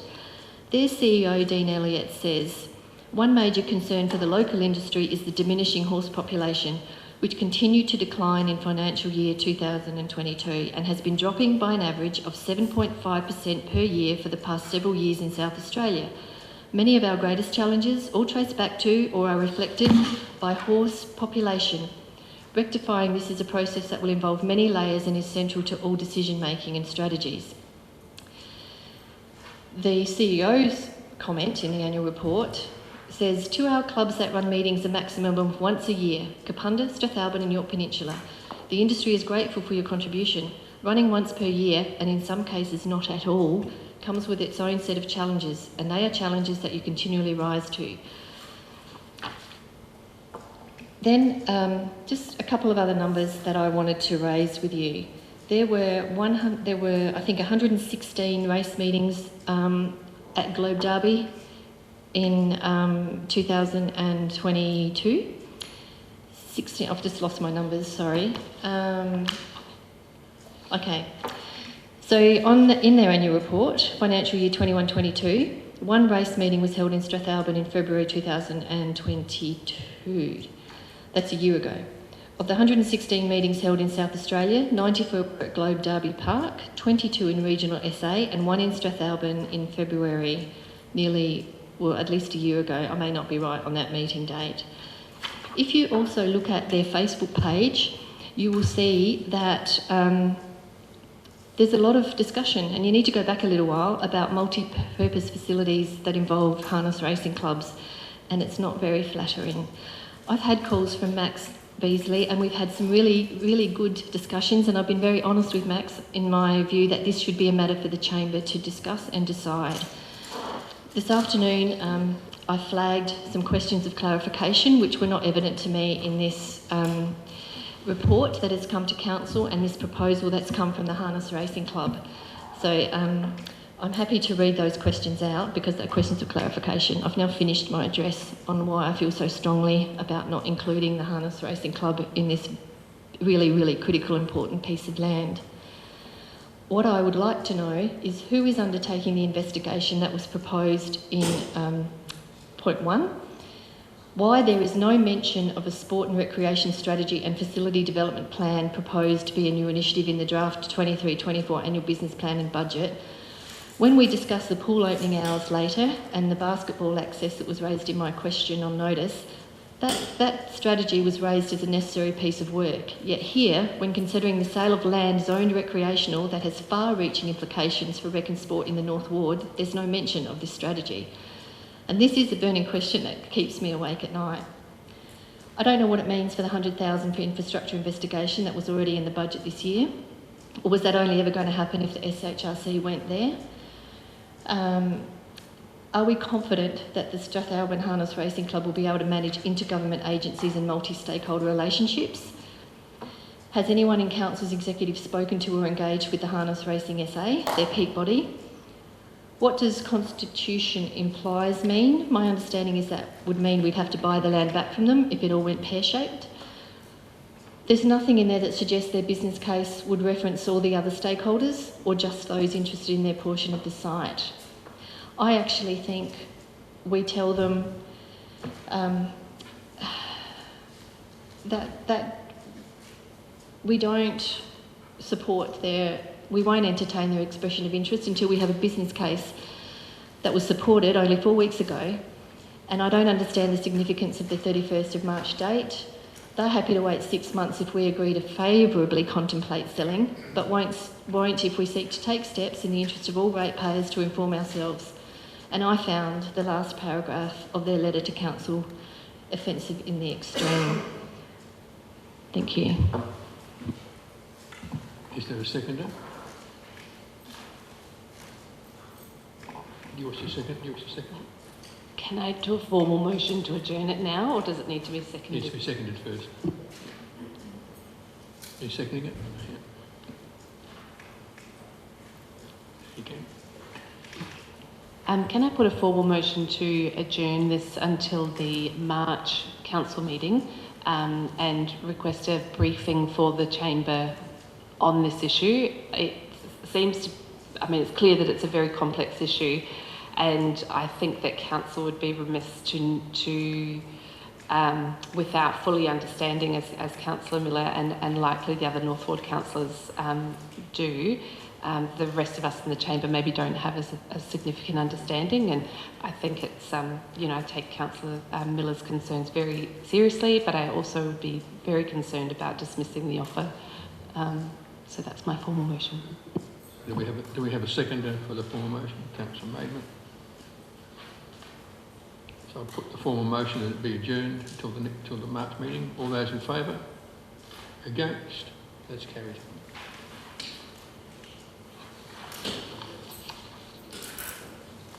.4 is Lot 10, Langhorne Creek Road Project Steering Group Highlights Report. There's committee recommendations there, 4 dot points. Or we go to 4. Yep. So is there a mover for the on to 4? Councillor Miller. Is there a seconder? Councillor Gardner. Any discussion on 1 to 4? Councillor Miller. Thank you, Worship. I just want to, and they've left, but I wanted to thank the 2 deputies who came and made deputations about this crucial piece of land in Strathalbyn. I do also just have some information that I want to read that I received from, sorry, I just need to get this up. I just want you to also understand the Model Aircraft Club in this situation. Sorry, I just need to find my...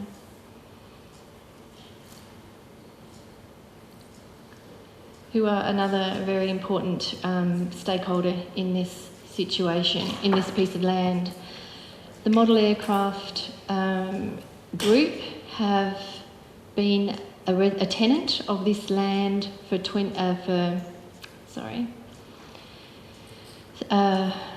for about 25 years, and they fly all types and sizes of model aircraft powered by electric motors, internal combustion engines and jet turbines. They cater to aircraft enthusiasts, modellers and radio control pilots of all abilities.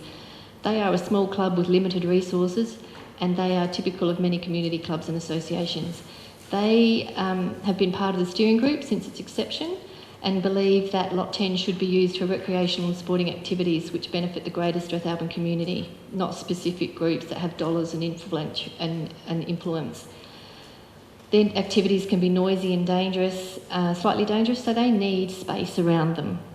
So I want their contribution to be acknowledged to Lot 10 and how long they've been there. So I just mainly want to acknowledge that the parties of the steering group were working very well together for 1.5 years until the Harness Racing Club came and presented to them and basically listed all the demands that were not negotiable to them. Thank you. Any further discussion? Councillor Coomans. Probably a formal motion is appropriate. Probably a formal motion is appropriate here because we've just deferred 8.3. and 8.4 is related to 8.3, so I think that should be deferred as same as 8.3. So a formal motion. We're just noting that the Racing Club expressed didn't want to be part of the committee. Excuse me.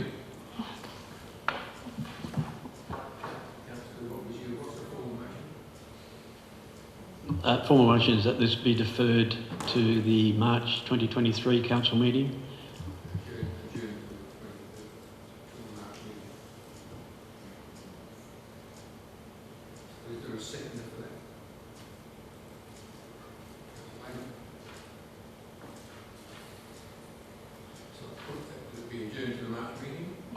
We adjourn to the March meeting. All those in favour?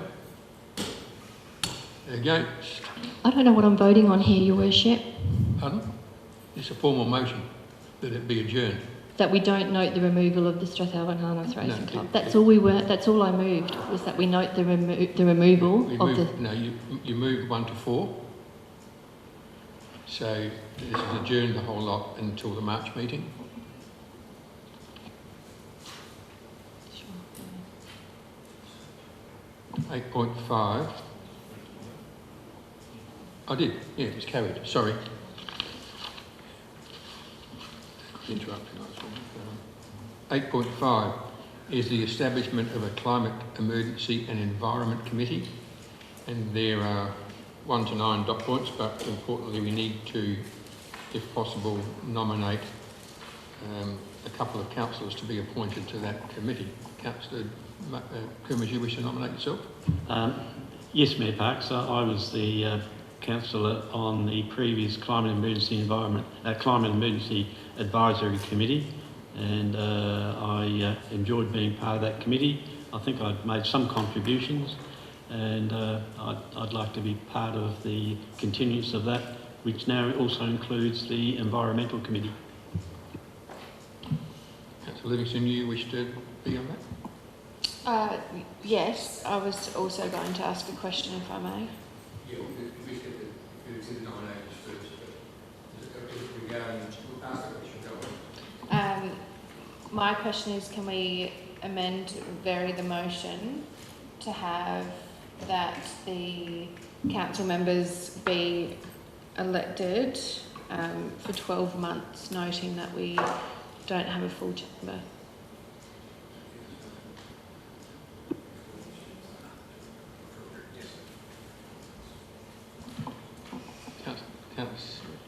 Are you happy with that? 12 months? No, I'm just looking at the two members who aren't here. I think I'll continue on with what I've got. Yeah, so we've got your nomination. Yeah, until the next periodic election. Yeah, we'll get right. Well, wait till we get to the moving it. So, Councillor Livingston, are you happy to nominate for that? And any other nomination to that committee? If not, so that's the 2 nominations. So now we've got 1 to 9. Is there a mover for 1 to 9, Councillor Coomans? But you're moving as it is now till the periodic election. Yeah, move as it is, 1 to 9. Yeah. So Councillor Livingston wanted to change that, but we'll just see how we go. So is there a seconder? Councillor Gardner. Any further discussion on it? No? So, Councillor Thornton. Why can't we make the change? I think that's a good change. Cool. Is that?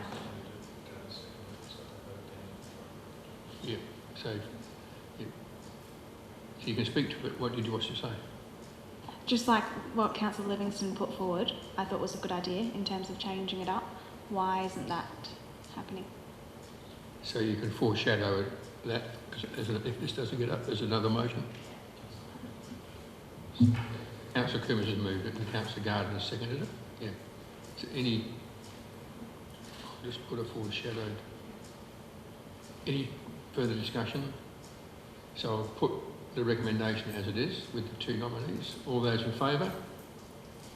Against? That's carried.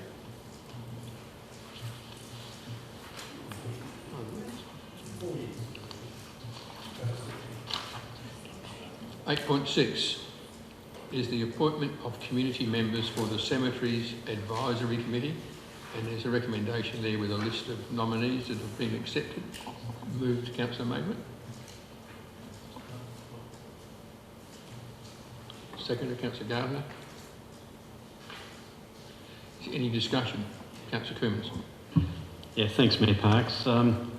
Look, I think we're very lucky with the nominations that we've got, and I really don't want to make any changes to those. But this is the first time that this committee sort of got together, and I noted there were 2 other persons who I thought were very worthy, and I won't name them in total, but one was Joy and the other one was Stan. And when looking at their CVs, I think their skill sets would certainly add to this committee. certainly for while it's being established. I noticed that Currency Creek has got 6 of those who are recommended have knowledge in it, whereas the others are sort of 2s and 3s. So I'd like to suggest that maybe for a period of time that those other 2, Stan and Joy, that we increase the numbers to 10. And the other suggestion I'd like to make is that former councillor Scott was a nominee, was an apparent nominee for this, has spent one hell of a lot of time in cemeteries. I think Currency Creek was his specialty.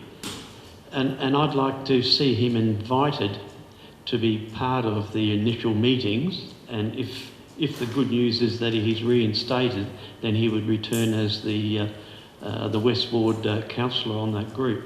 So I'd ask members perhaps to just allow that committee to extend to 10, to allow those 2 others to be part of it.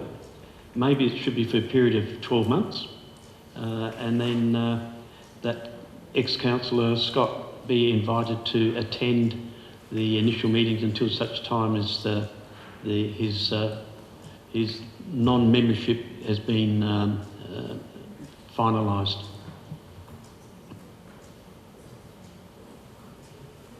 I guess I'd have to move the second, ask the mover and second if they would prepare to incorporate that into the motion.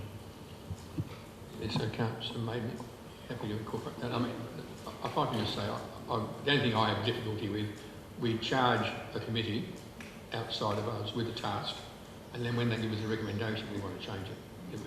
I have difficulty with that any time we do that. But what do you think? I appreciate what Councillor Coomans is trying to do here, but this committee probably won't meet until such time, or until after the determination of the status of Councillor Scott, a former Councillor Scott. So I don't see that's any relevant at this point in time. Councillor Gardner, you're the same? Your Worship, if we include another 2 and Michael Scott, that's 13 altogether. So, to be honest, on a committee, 13 is a lot of people. And we spend a lot of time figuring out who might be the best candidates for this. So, to be honest, I'm not that keen to change. So that will leave like it is. Is there any further discussion? Councillor Maidment? Yeah. Do I close it out? Is there anyone else that wants to speak? Councillor Miller. Thank you, Your Worship. I think that there was a very high calibre of appointees and nominations, and our community is fortunate to have such experienced people interested in this. And I think I'm supportive of the people that have been nominated, and I agree. We task a committee with investigating, making a recommendation on our behalf, and I think we should run with it. Thank you. Yes, I'm very happy with the quality and calibre of these people who have nominated for this committee. There is a spread across all of Alexandrina, except we did have no nomination from the Mount Compass region. So we've got people with extensive knowledge of Malang, Langhorne Creek, Strathalbyn obviously, and the Currency Creek people have experience over quite a few of these cemeteries, as does some of the people from up our way, Strathalbyn. So I think it covers everyone, and we had a great field to choose from, and not everyone can be on it. So I'm quite happy with putting this forward. Close the discussion. I'll put the recommendation. All those in favour? Against? That is carried. We'll go to 8.7, which is appointment of members and a chairperson to the Heritage Advisory Committee. And there's a recommendation there with the chairperson and the committee members. Is it moved, Councillor Mayman? Seconder, Councillor Miller. Any discussion? Councillor Mayman. Yeah, we're very fortunate. I believe Simon Wiedenhofer is on the State Heritage Council, so he'll be a great resource. And yet again, we've covered off all areas of Alexandrina, of the 3 wards, and some very, very high calibre and nominees, and we had to choose from about 30, I think it was 30, and I'm very happy to support these ones. Any further discussion? Councillor Miller. Yes, I wholeheartedly agree with everything that Councillor Mayment just said, and again note the high calibre of applicants, and there's so many experienced people. It's wonderful. Thank you. Any further discussion? Put the recommendation. All those in favour? Against? It's carried unanimously. 8.8 is the carbon neutral plan LED public lighting rollout, and there is a recommendation there. Move, Councillor Gardner. Is there a seconder? Councillor Coomans. Any discussion? Jonathan did a good presentation on this. No. So I've put the recommendation. All those in favour? Against? It's carried unanimously.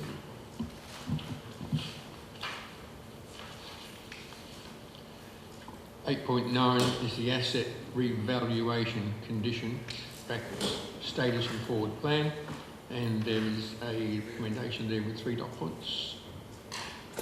Do we have a mover? Councillor Gardner. Have a seconder? Councillor Miller.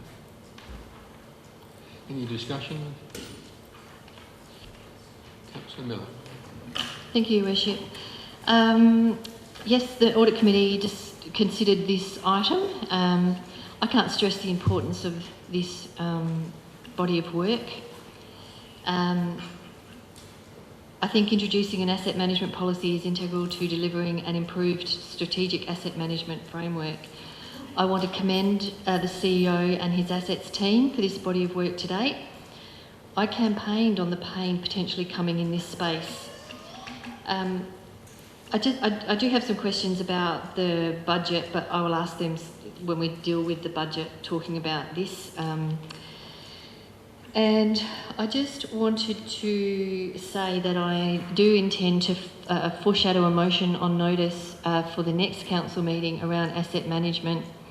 And I think that it relates to an internal audit program that, because of the ESCOSA changes that are coming, I know that probably many aren't familiar with that, but we will be subjected to ESCOSA reviewing our business plan and our rates and how we arrived at setting those, and that's coming in 2024-25, I think, is when we will be subjected to an ESCOSA opinion, and we will pay around about $45,000 for that privilege.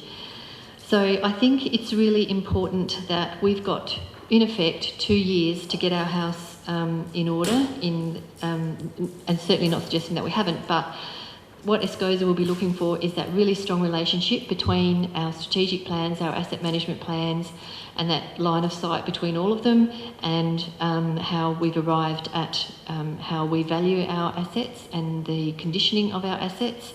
And we really need to support anything that deals with how we arrive at the conditioning exercise and valuation of our, I think I've gone in a roundabout circle there, but I just want to stress this is really important work. It's not sexy, it's not something the community probably prioritises, but it's very, very important to the core business of this council. Thank you.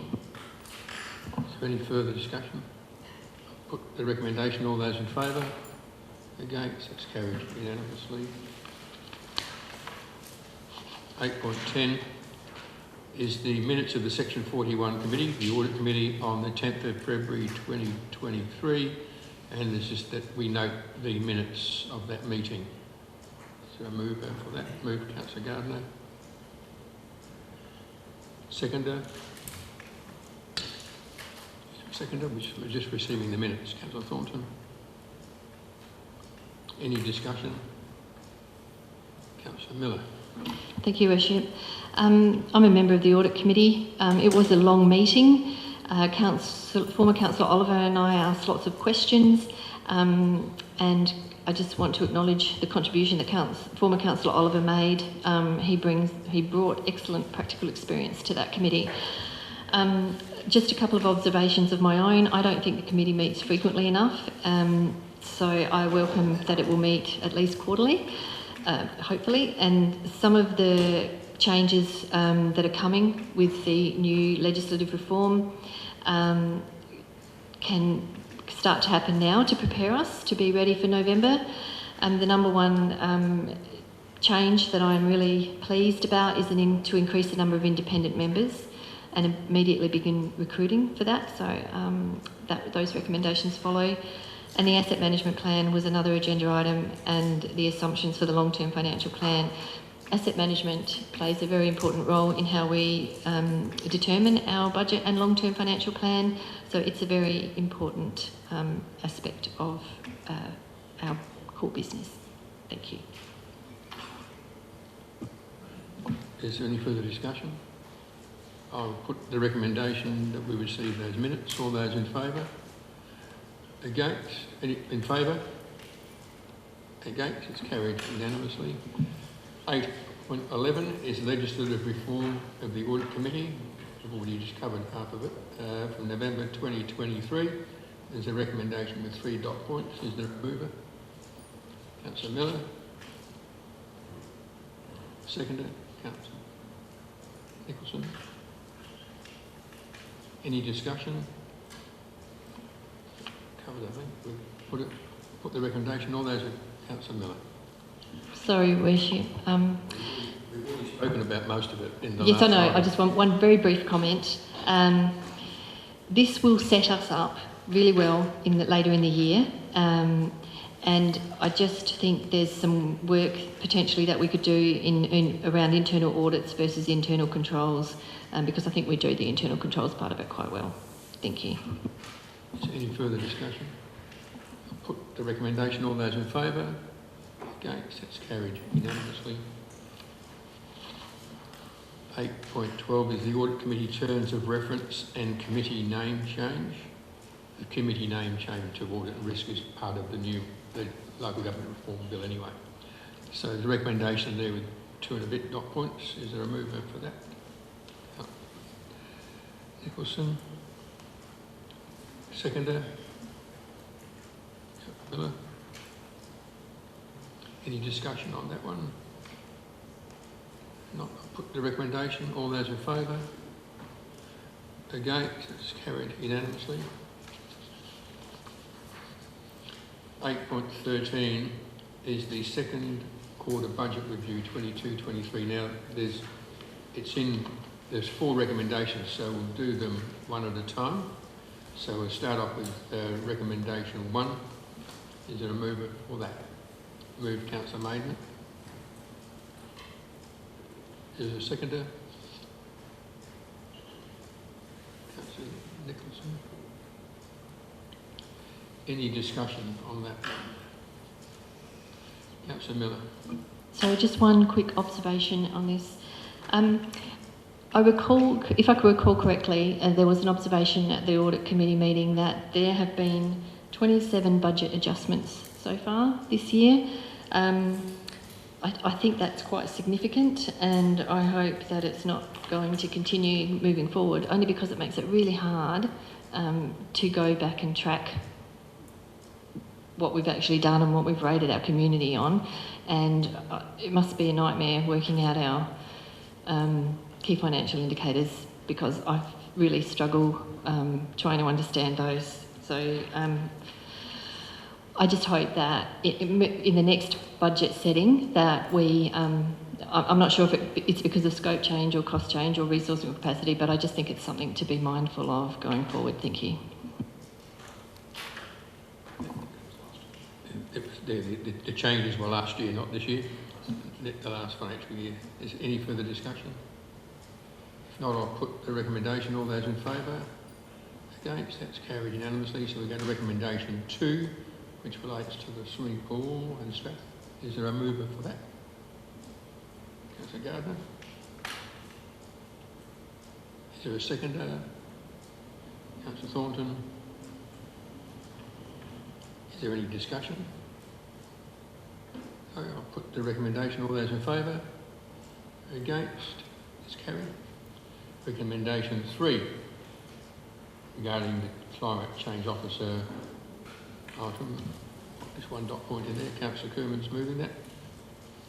Just a few words on that, if I could, Mayor Parks. As a member of that Climate Emergency Advisory Committee, it's something that the committee's been working on for quite some time, and the body of work that they've come up with, the work plan, some of the other components that need to be done, we really have to have a climate change officer to lead that. There is one other person who has some responsibilities in this area, but she is just under the pump with the sort of work that she has to do. And if we're serious about our declaration back in 2019, which was unanimously supported by the former council, that we declare that climate emergency, then we really do need a climate change officer to progress the whole thing. So I'd ask members please to support recommendation 3. So do we have a seconder for that? So Livingston. Any discussion? Councillor Thornton. I note that this is really important for the future of everyone, but I also note that this will be an additional cost to council, and I wonder if there's any way that we can work with other councils and have it be a role for someone who oversees multiple councils that we can get information from and not be something that we solely pay for, that can work together with other councils on.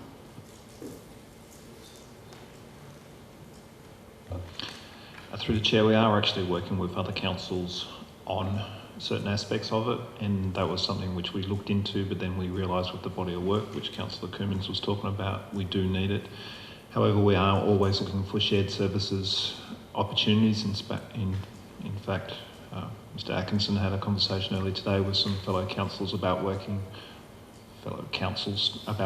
together to achieve more things together, and I think having a climate change officer at Alexandrina will open up other opportunities, and we'll look at see how we can assist, and if there's financial rewards for that, we will seek them.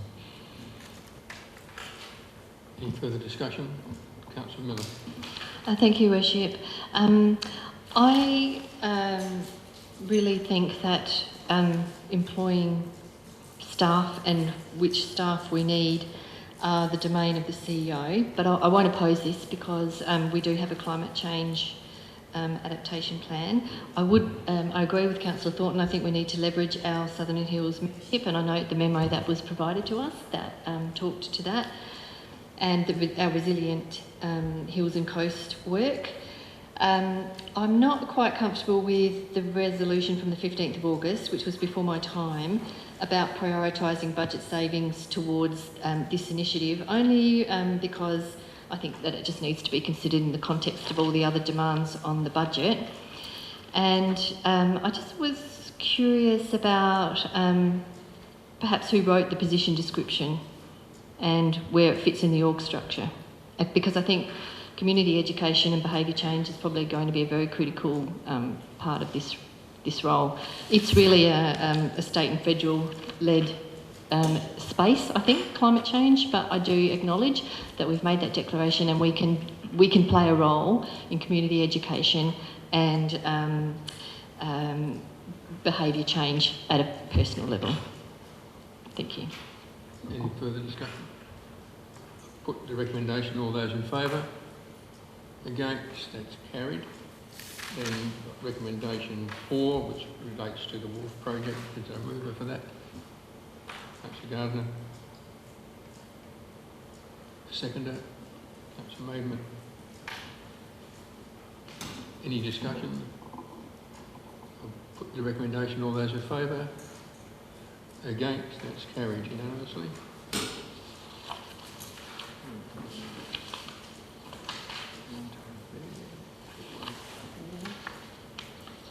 8.14 is the economic assumptions of the annual budget 22 to 23 and 23 to 24, and the updated long-term financial plan.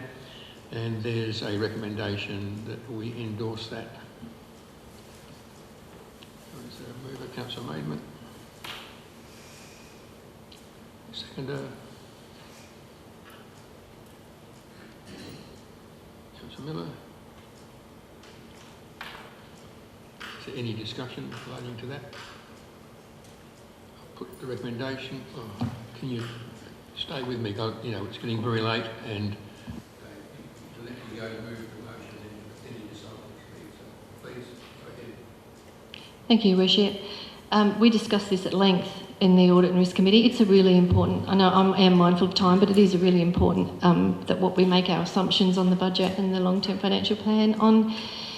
I just want everybody to be very mindful that CPI plus 1.5% puts us very close or just over a rate increase of 10%.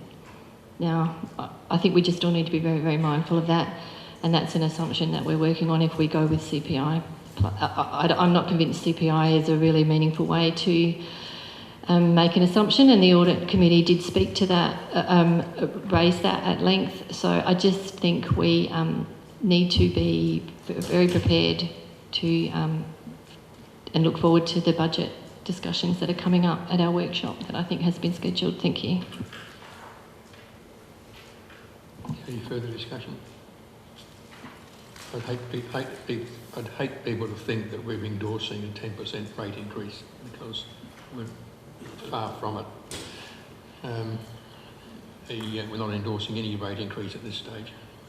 Trying to keep our fingers crossed and see what happens. Any further discussion? I'll put the recommendation. All those in favour? Against? That's carried unanimously. 8.15 is the South Australian Wooden Boat Festival 2023 highlights reports, and it's just asking us to receive those minutes. Is there a move for Councillor Livingston? Is there a seconder? Councillor Nicholson. Any discussion? Councillor Maidment. I have a question. So from memory last year, when we were determining the budget for this current year, we allocated 65,000 to the Wooden Boat Festival. That's fine, not a problem with that. I read through the minutes that another 25,000 had come from another budgetary source. I just want to know where that came from, because I know this chamber didn't endorse that extra 25,000. Was that an internal deliberation? Through the chair, Councillor Maidment, I think you're referring to the marketing. That's right. Yeah, there's a marketing. So we have Smile Marketing engaged to do the marketing for both the Wooden Boat Festival, but also the Food and Wine program, the Wooden Boat Festival Food and Wine program that's running for the month. So Smile Marketing has a marketing budget that's divided between those two projects.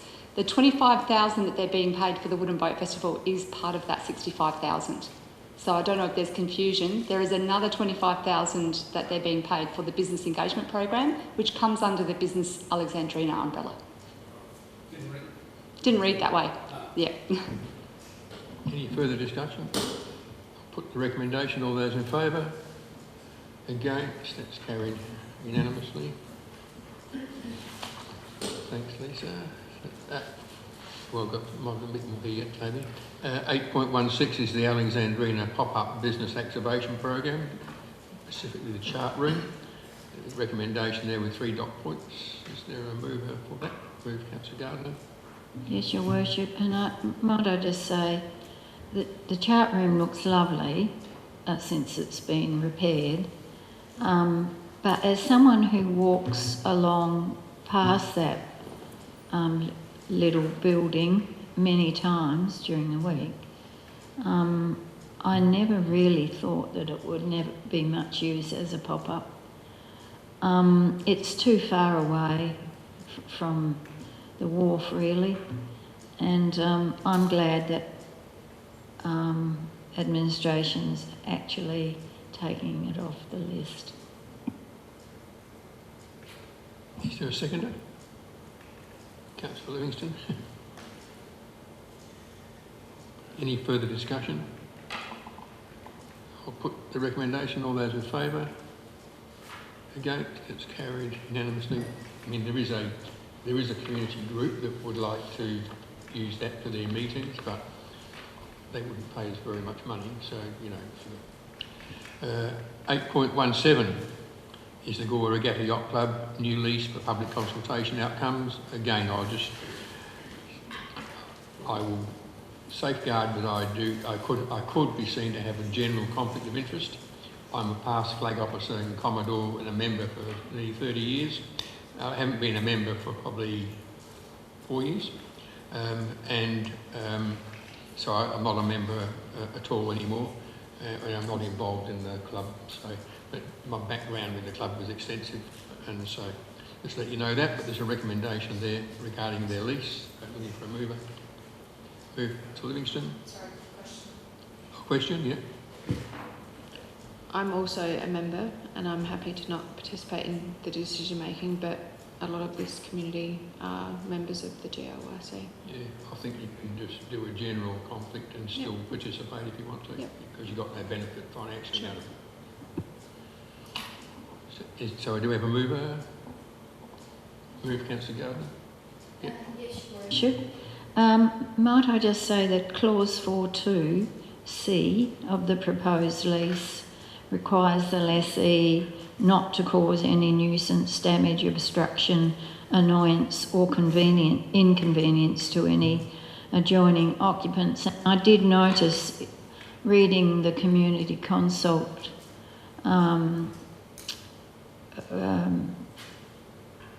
that there were several close neighbours with concerns, one of whom had observed increased activity in the building because we are now giving the club more opportunity for commercial activities.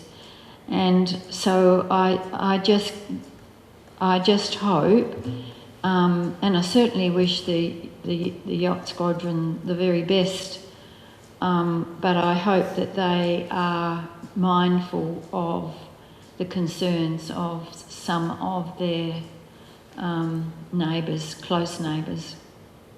We should probably pass that feedback on to them, Lisa. Yeah. Is there a seconder?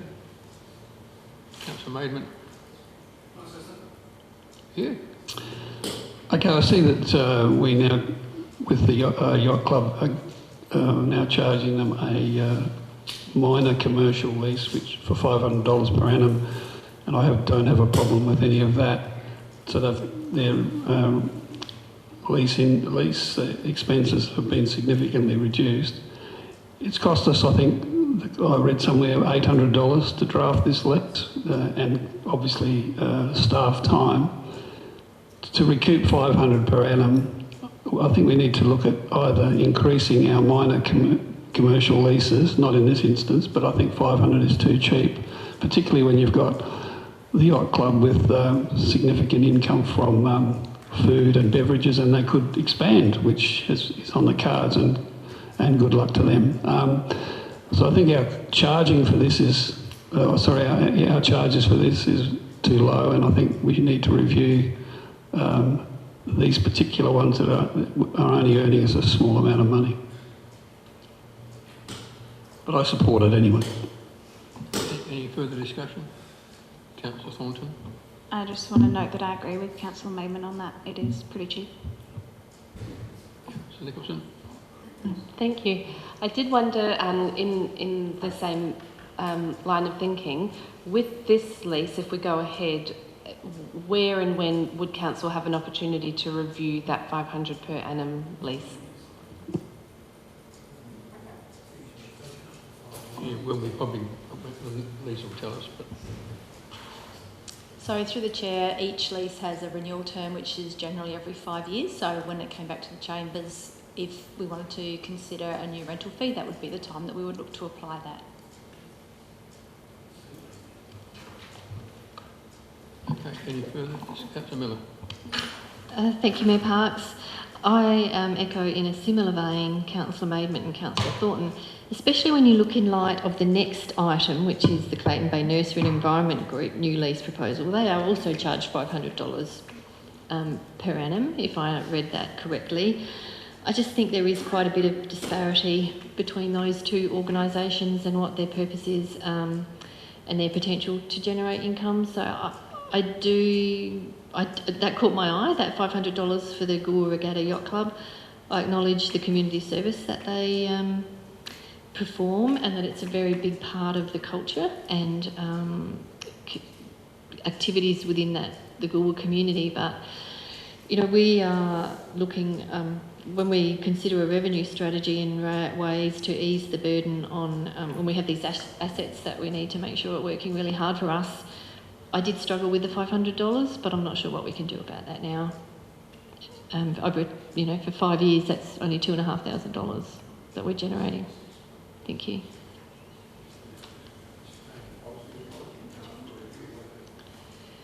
That's correct. So through the Chair, it's part of our lease and licence policy. We are looking to amend that policy in line with the revenue strategy that's being developed and look to bring a report back to Council with some options on how we could manage the difference between the minor and more major community commercial flavoured lease and tenants. Is it possible to amend the 20-year lease to a 2+6+6+6? Through the Chair, we would have to go back out to consultation to do so. Councillor Miller, you've spoken to it already. It's just a question, Your Worship. So is it correct, did I read that they also get the benefit of a 75% discretionary rebate and that's something they apply for every year on their rates? Through the Chair, that's correct, yes. And that is offered to all community groups. Councillor Maidment, you've spoken to it. Question? How does an organisation, not only this one, but there's plenty out there in Alexandrina Council, get 75% reduction of the levy that goes to the state government? Do we pick up that extra slack, or the landscape levy I'm talking about? I read in there that they get a rebate for that. Yeah, no, it's not picked up by council. Good. Any further discussion?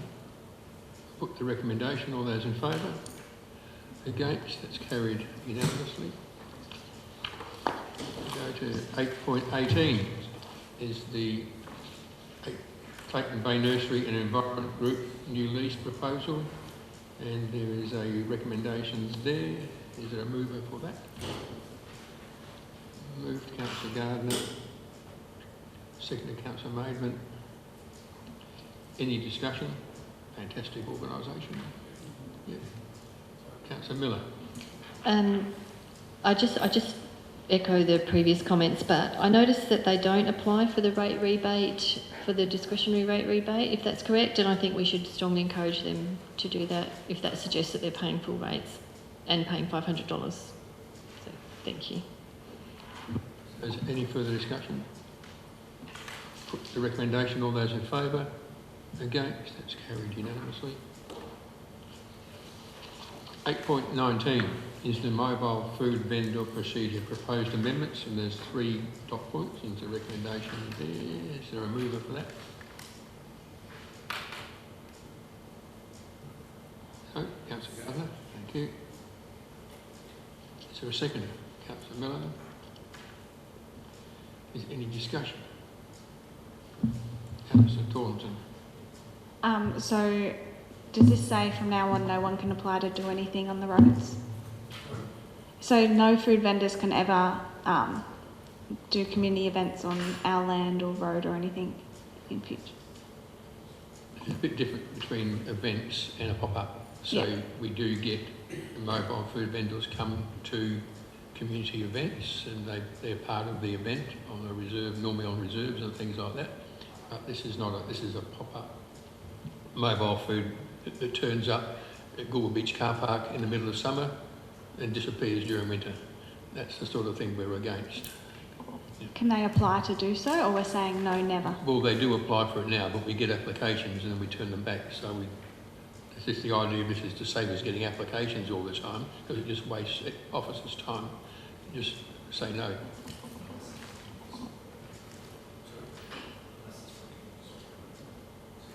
Yeah, unless it's a community support. If it's a community event, that's a different story altogether. So we're saying no to people starting up a small business and going out there and... We're saying you can't bring your caravan with mobile food in it, park it on the side of the road or in a car park adjacent to one of our existing businesses and make a killing during the peak season and then go away. Because those businesses struggle. They haven't got a market all year round. They struggle during winter and they need that business in summer to survive. And so if you start disrupting their business, we've been through this. This is a really hot topic. It has been for years, all over the place, because it was brought in originally by the government as a compulsory thing that we had to nominate sites for them. And but it's okay in Adelaide, where you've got the businesses are all there all around the place and you've got people there all the time. But when you've got, you come here in the middle of winter, you might see 10 people down at the Goolwa Beach car park, and then you come in summer and you can't move. So, but that business that works there, just like some of the boat businesses on the river, they're desperate for that summer business to carry them over. Okay. Councillor Maidment. Can I point out that there was an opportunity for food vendors to operate in Strathalbyn in 2 sites, and the opportunity was never taken up over a period of 4 or however long this particular food vendor rule applied. So that's why it was canned from Strathalbyn's point of view. It wasn't being used anyway, and also similarly down here. Any further discussion? So I'll put the recommendation. All those in favour? Against? It's carried.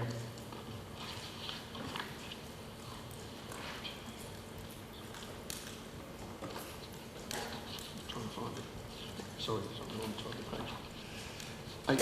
8.20 is a review schedule of public policies and procedures. There's a recommendation that we adopt the proposed schedule. Mover. Councillor Gardner. Councillor Miller. Is there any discussion? Put the recommendation. All those in favour? Against? It's carried unanimously. Now we've got a complicated one. 8.21 is the Chief Executive Officer's report, so it's a little bit different to normal. It's got 4 recommendations, so we'll do each of those recommendations individually, or you can do them on block if you wish, but you can do it how you'd like. How would you like to do it? One by one? So we'll go one by one. So recommendation 1 is that the report be received, and he's got another bit of stuff there. Is there a mover for that? Councillor Livingstone, Councillor Nicholson.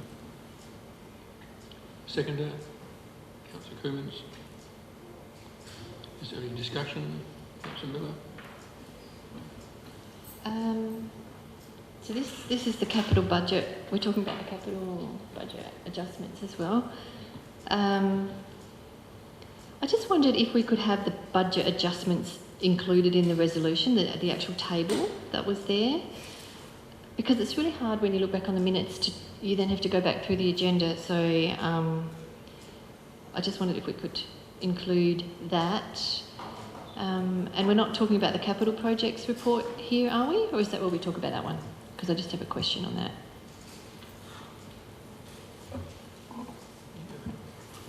Through the chair, it's just talking about the capital adjustments at this stage, and if you we can put those adjustments into the minutes if you want. It's like a page worth for it. And we'll just change that to say, instead of saying per attachment 1, we'll put as per below. As per attachment 1, yes. Well, it's going to be below because we'll put them into the minutes. Okay, thank you.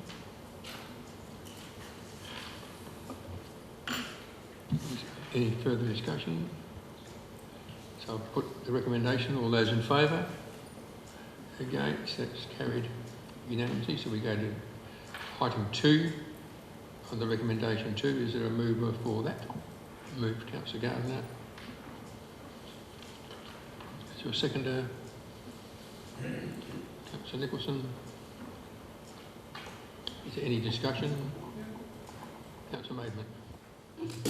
Right, as I understand it, the Clayton Bay Community Association ran a similar event, last year, and they also received $3,000 community donation, and other groups were invited to, under that grant system, were invited to start up new events, and they could get $3,000. I know the Rotary Club of Strathalbyn got $3,000 to run a start-up event in October.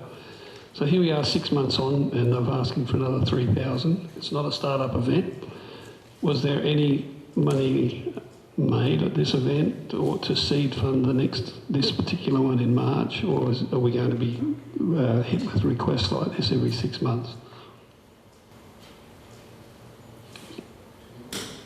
So just so I can clarify that. So their intention is not to keep asking us every year for it. But this is the second one, and they retained some money from the last year's event. It was very successful.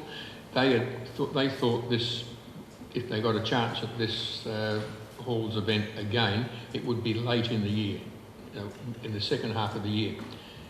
The organisation that run it are a Queensland-based group, and there is only one hall in South Australia been nominated to have this event, and it's then. And it falls in this time slot because they're doing Western Australia and they're coming back to Victoria, and they want to do Clayton on the way through.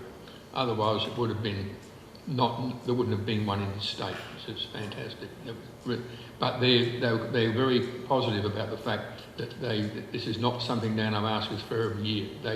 They expect to start to build up some money and then do it themselves in future. Yeah. So any further, Councillor Oliver.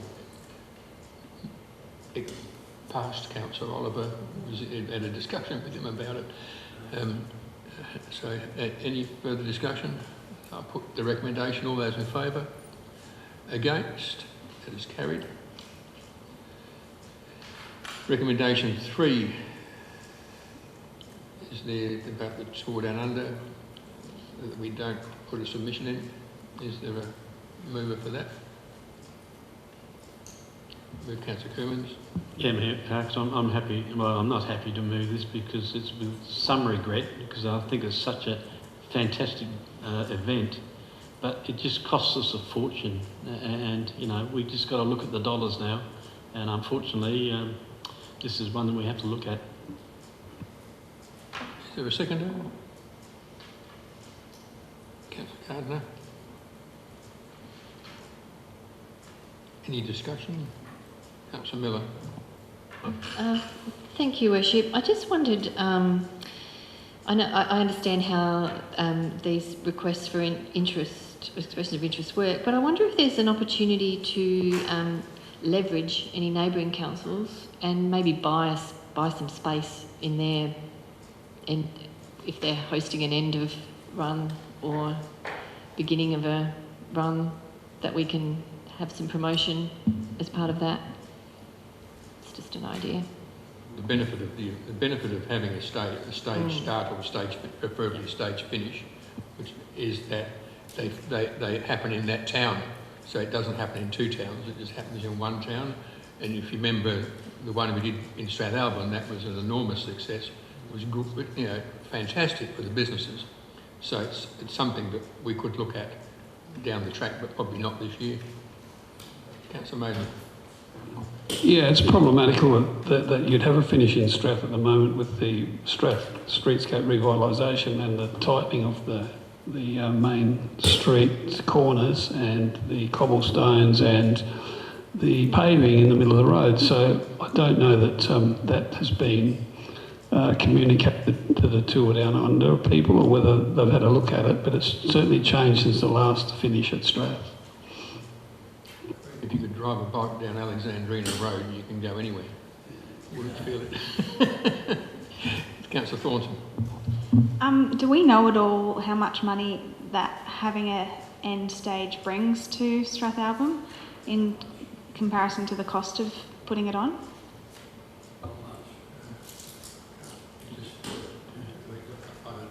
I don't know if we have the figures, or South Australian Tourism Commission may have some figures, but you don't know what the businesses do. Every hotel in Strathalbyn you couldn't get in. They were just flat out, because the benefit is not, you get with the Tour Down Under, if you get a stage finish preferably, you get the, I don't know what it is now, but the Booper one was the amateurs, so the amateur cyclists, not the professional ones.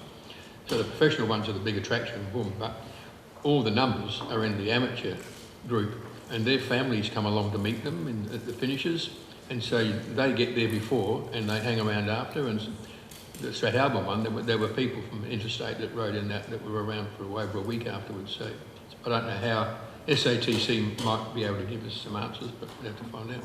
Yeah. I just want to note that when they were here last time, we had a big, amazing market that I was a part of, and it was bustling and there were people everywhere, so. Any further? Councillor Nicholson. I think under the circumstances, we're going to have some really difficult decisions around where to, make some savings, and I'm just going to look at this as skipping 1 year and hope we might be in a better position in 25. Oh dear. Anything else? Further discussions? Anybody? Yes, please. Can Yep. I close since I moved it? My understanding is no guarantee that if you do put in a bid, that the route will be as you call it. They decide where the route is, because about 6-7 years ago, it actually went through Mount Compass. And I know at that time you couldn't move. They even had people out there with their dairy cows and all sorts of things. It was a fantastic event. But look, not this year. Not this year. Maybe I have a good look next year, but just remember that we don't get to call the shots. We just put the money in and they decide by how it all goes. I know when we had it part of Lions, Wollonga Hill it was, sorry, I'm thinking on the run. Wollonga Hill and the Lions put in to be one of the barbecue places. And there was some monies and things involved, and it got very difficult, and we decided to pull out. But you don't get to say much. You just put your money in and they'll tell you how it all goes. Well, when the Mount Compass one, we did Nankita Road, we rode on the road, Welcome to the Flurio, in English and in French. And we did Crow's Nest Road several times as they're going up the steep hill and they're crawling along. So you get the helicopters overhead and you're going worldwide, telling people where they are, and for the cost of putting some paint on the road. So it's a good thing. You've got to get the most out of it. Any further discussion? No, so I put the recommendation. All those in favour? Against? That's carried unanimously. Final one is recommendation 4, that we endorse the organisation structure that's attached. So mover, Councillor Maidment. Seconder, Councillor Thornton. Any discussion? I'll put the recommendation. All those in favour? Against? It's carried unanimously. Were there any questions of Nigel in relation to his actual report? No points in there you wanted to ask him about? No. So we'll go to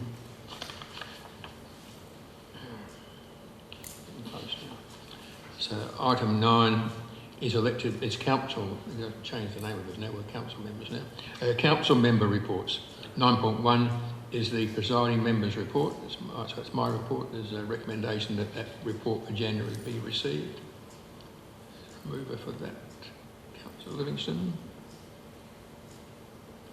Councillor Gardner, seconding? Yep. Any questions or discussion? If not, I'll put the recommendation. All those in favour? Against? That's carried unanimously. We're nearly there. 9.2 is council member activity reports for January. There's a report from Councillor Gardner and the recommendation that be received. So is there a mover for that? Move, Councillor Gardner. No. May I just add to my... Just turn your thing on. Oh, sorry, can I just add to my activity report? At the last council meeting, I stated that, and I quote, "As a result of the Oscar W's accident last week, the captain, I believe, had decided not to continue. This information was told to me by a reliable source, and when I said it in the chamber, this was my genuine understanding at the time. However, I've been told it's not the case, and Dennis Borchardt remains with the Oscar W. And for that I apologise for my previous statement, and I'm very pleased to hear that Dennis remains." Thank you, Councillor Gardner. Is there any... So we'll move and second Councillor Gardner's report first. As a mover, Councillor Miller. Seconder, Councillor Thornton. So, amendment. Are there any elected members' verbal updates they want to give? No, good. So we put the recommendation. All those in favour? Against? That's carried unanimously. There are no confidential items, and so we close the meeting at 8:51. So thank you very much. Thank you for your attendance in the gallery and the press. Thanks a lot.